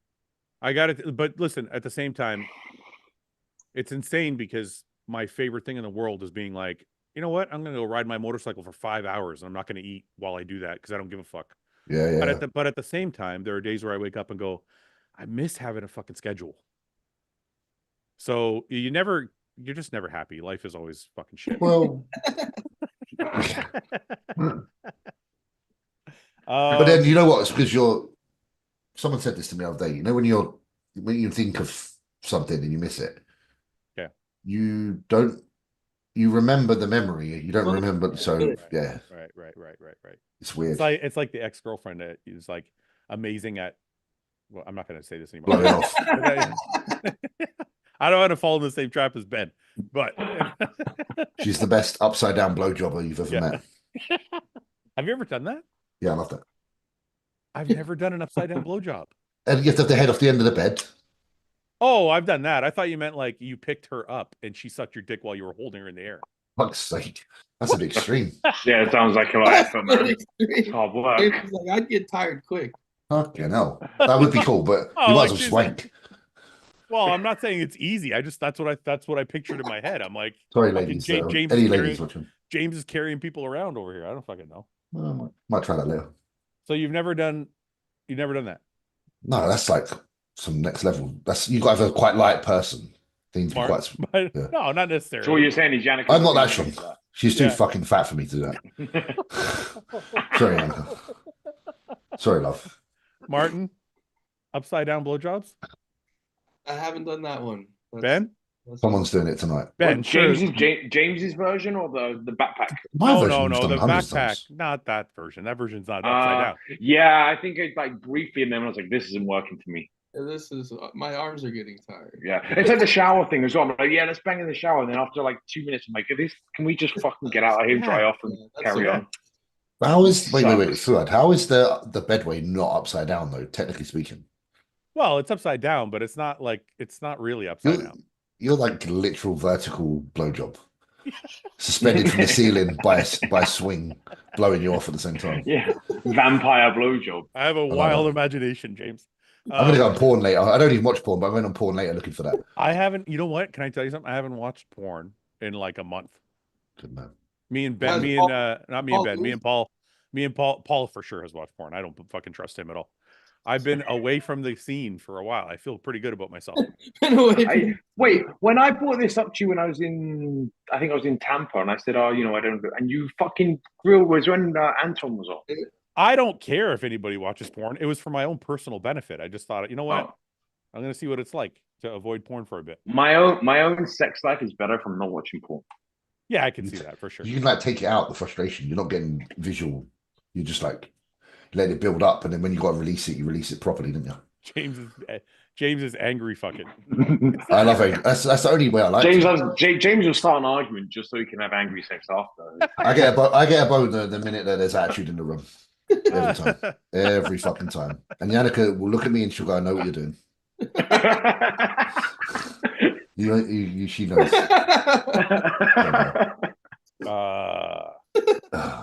Okay, let me see here. What questions do we have? James, when are you competing next? I've applied for the Arnold. Yeah? Do you think if I get it, I don't know. Do you think you'll get it because you took a year off, right? Lucky on the thing. All I know is take a year off. You did Arnold last year. I did Arnold, and on the application letter, it says shows in the last 2 years, and it's 2024. So luckily, my 2022 shows still get in there, and I did win a show in 2022. Yeah, but listen, I think you were fifth at the Arnold. Yeah. Yeah, they're gonna fucking let you come back for sure. We'll see in it. I've applied anyway, so you applied for Detroit. That might be coming. It's around the same time, isn't it? You should apply. Put your application in, and we'll see. Might get a spot. Put your application. Me and Ben will consider you. I get a lot of people that love the show and obviously saying, do Detroit. So we'll see. I think you should do Detroit too. It was badass, bro. It was a great show. I'll tell you, if you want your best photos of your career, you do Detroit. That is true. Like the guys, like I gotta tell you, Martin and fucking Vito, well, everybody, even like Ron Gordon, like these guys, their photos from the fucking show look phenomenal. Yeah. So, and just for the fans watching, I'm not sure we can for sure. Yeah, look at that shit. Yeah. All black background, baby. Need some of that. This isn't confirmed yet because we're still working on it to make sure like we can do it without it getting fucked up. But I want to try and do a free live stream. So we're not doing what everybody else does. We're not going to charge $10, $20, $30, whatever the fuck it is. We're going to do a free live stream, and we'll get someone to sponsor the live stream, and that'll be how we'll kind of make our money back on that. But are we doing the I think I discussed it with actually both you guys of doing an a fun overall between the Open and the Classic winner. Yeah, let's try and do that for sure. I think that'd be fucking awesome. And almost like have the fans vote it. That's what I'd like. I think we have to ask permission to do that, and then we also have to ask the guys competing if they want to do that. And if everybody's cool with it, then yeah, I'd love to do that. I think it'd be fucking awesome. You get someone that's like pretty fucking emotional, and like they go into that next one, their win doesn't count to them because they're like, but I lost the overall. What do you mean? You know what I mean? So you'll get some sensitive soul that'll win his class. Like let's say for example, someone like myself, we win our open bodybuilding pro show, and then we get beat by a classic guy. We'd like, fuck it, I'm retiring. I'm retiring. Ruin your whole No, done. That loss. Dude, that I was remember when because of the Sean Clarita stuff that's coming back up, bro. I was like, oh, like Sergio and that talking about that. Bro, remember when Sergio said he was gonna retire if fucking Clarita beat him, and then Clarita beat all of us. Well, and this is the thing. It's like it's hard to judge one class to the next. I mean, fucking Clarita's a great bodybuilder, so yeah, he's going to be much smaller than everybody else, but you know, he's in there too. Like I've seen some people make the comparisons between him and Chris, and that's actually a really, really good comparison because you know, Chris outweighs him by 50 pounds or whatever, but Sean has filled out his physique all the way. So is that going to be the, you know, is that going to matter? Factor. Yeah. Whereas you're going to find a lot of gaps in Chris's physique and not in Clarita's physique. So who knows? Fouad and Ben, I'm about to buy my first bike, naked, sport, or cruiser. Depends on the way you ride and where you ride. No, Ben's it going to doesn't. say yes. It No, it does. doesn't. Yes, it does. Doesn't depend. Yes, It doesn't depend at all. Tell us, Ben. Get a sport bike every time. It doesn't depend. It does depend. If you like to cruise, if you cruise with a chick, if you like to be on your bike for hours. How many times you cruised with a chick? What the fuck is that? Like, if you cruised with a chick, I'm not saying I do. I'm not saying I do, but a lot of my friends do. They ride with their girls. So I'm just saying it depends. I'm just saying it depends on your ride, Ben. Don't be such. You know what I love about the motorcycle community? There's all these sport bike guys who are like fuck cruisers, and then there's all these cruiser guys. Both. And then there's all these cruiser guys that are like fuck Harley or fuck sport bikes, and I'm like, but it depends. It depends on your ride. I agree, but it also depends on have you had both? I have had both. A lot of guys were like, I have also had yes, both. Up to okay, you have now, but when you were only a cruiser guy, you were like, no, and then you got your fucking Kawasaki and your dick got hard. Yes, you did. No, I didn't. You did. I never made fun of sport bikes when I had Harley. Never. I never ever made fun of sport bikes. You made fun of bikes before you even had a bike because we had a fucking argument about it. Never made fun of bikes. Okay. I said I loved sport cars. And I still do. And then I got a Harley, and I never disrespected sport bikes because I thought they were bad as fuck. So I've never been that guy who was like, this one's better than that one. All I'm saying is it depends on what kind of riding you do. Okay, but I am that guy. Sport bikes are better than cruisers. Okay, let's move on from me and you arguing. If so and so is going to get a sport bike, what sport bike would you recommend? Well, is it naked? Yeah, well, he said naked. So I like the Triumph, but Ian and I were talking about this. I like the Triumph Streets, the Street Triple. That's a fucking wicked bike. But again, I can only really comment on the ones I've had.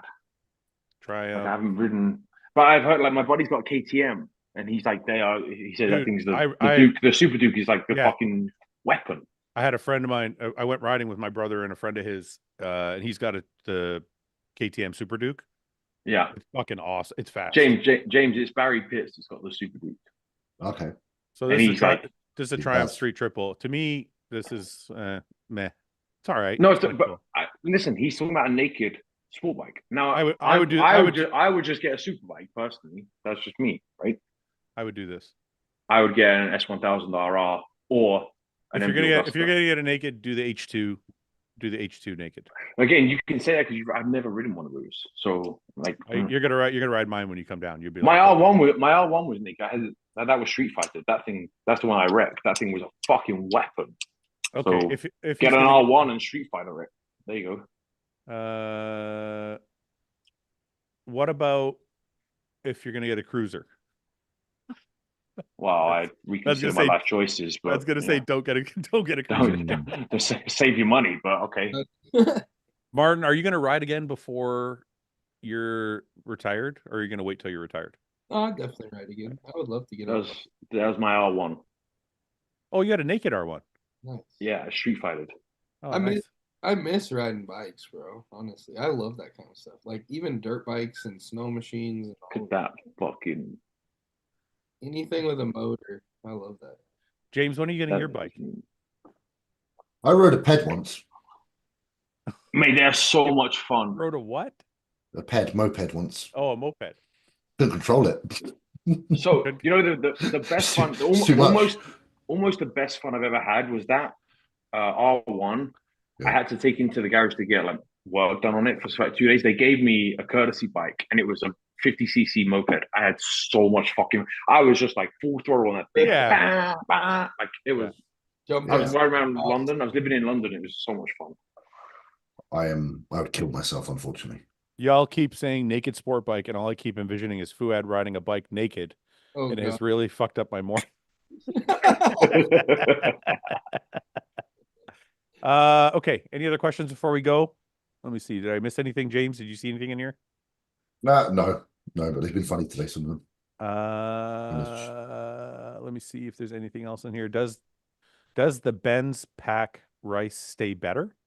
Oh, Uncle the Ben's, the Uncle Ben's pack.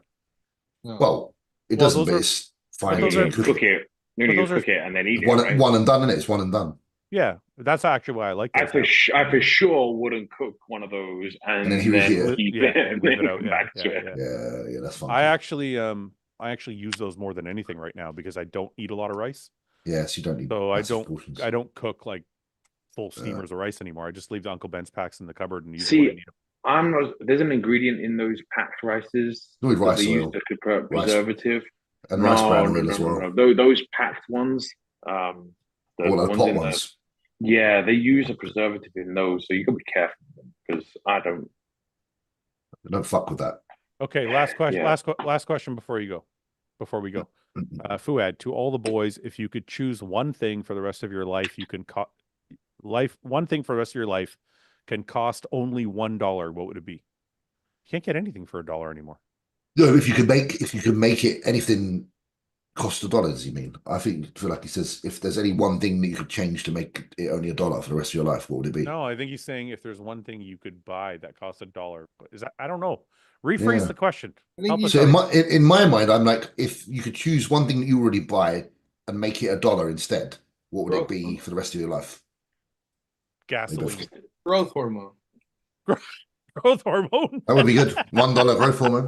That'd be a very good price. I think steak, good, like a good ribeye.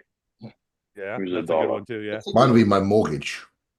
Yeah. This guy, £1 mortgage. Yeah. Said if I move house again, my next mortgage £1. Yeah. Sawyer C says started putting yogurt in my ground beef and now I eat it every day. See, I told you guys that's the fucking shit. But I used to do this. You know, we was on white fish in my off season. Like when I was trying to really push, I would do my pre-workout meal would be rice, cod, and yogurt on top. Oh, I don't know if I could do yogurt. Sounds very Greek. Good. Sounds a bit Greek, isn't it? Is that Greek? It was easy to get in, easy to digest. I mean, I guess I shouldn't say anything because people think rice, ground beef, and yogurt sounds gross, but I think it's just because I don't like fish in general. So I'm like, I mean, if you like sour cream, you will like the yogurt thing. It's about the same. Yeah. It reminds me of like tacos. Yeah. Well, the thing is too, it's like then you can eat less ground beef because you're getting the protein from the yogurt as well. Yeah, 10 grams per. Well, 5 grams. Spending too much money.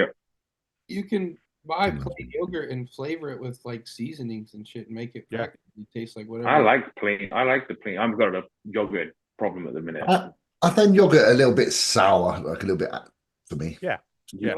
But with the ground beef, it's a nice it's a nice blend. Addition. Yeah. The Fouad meal that he's talking about, I used to actually buy popcorn seasoning, the cheese. Yeah. Then put that in the yogurt, and it was like a cheese. Isn't it like a Ronnie Coleman special? Huh. Yeah, right there, like grits. There you go. Just used to do the cheese and the. All right. Okay, boys. Martin, have a safe flight. Yeah. And I'm sure me and you will talk, but from the entire chat, good luck in Prague. Good luck, man. Everybody in the I'm going to speak for everybody in the chat. They all want you to beat Chris. I'm sure.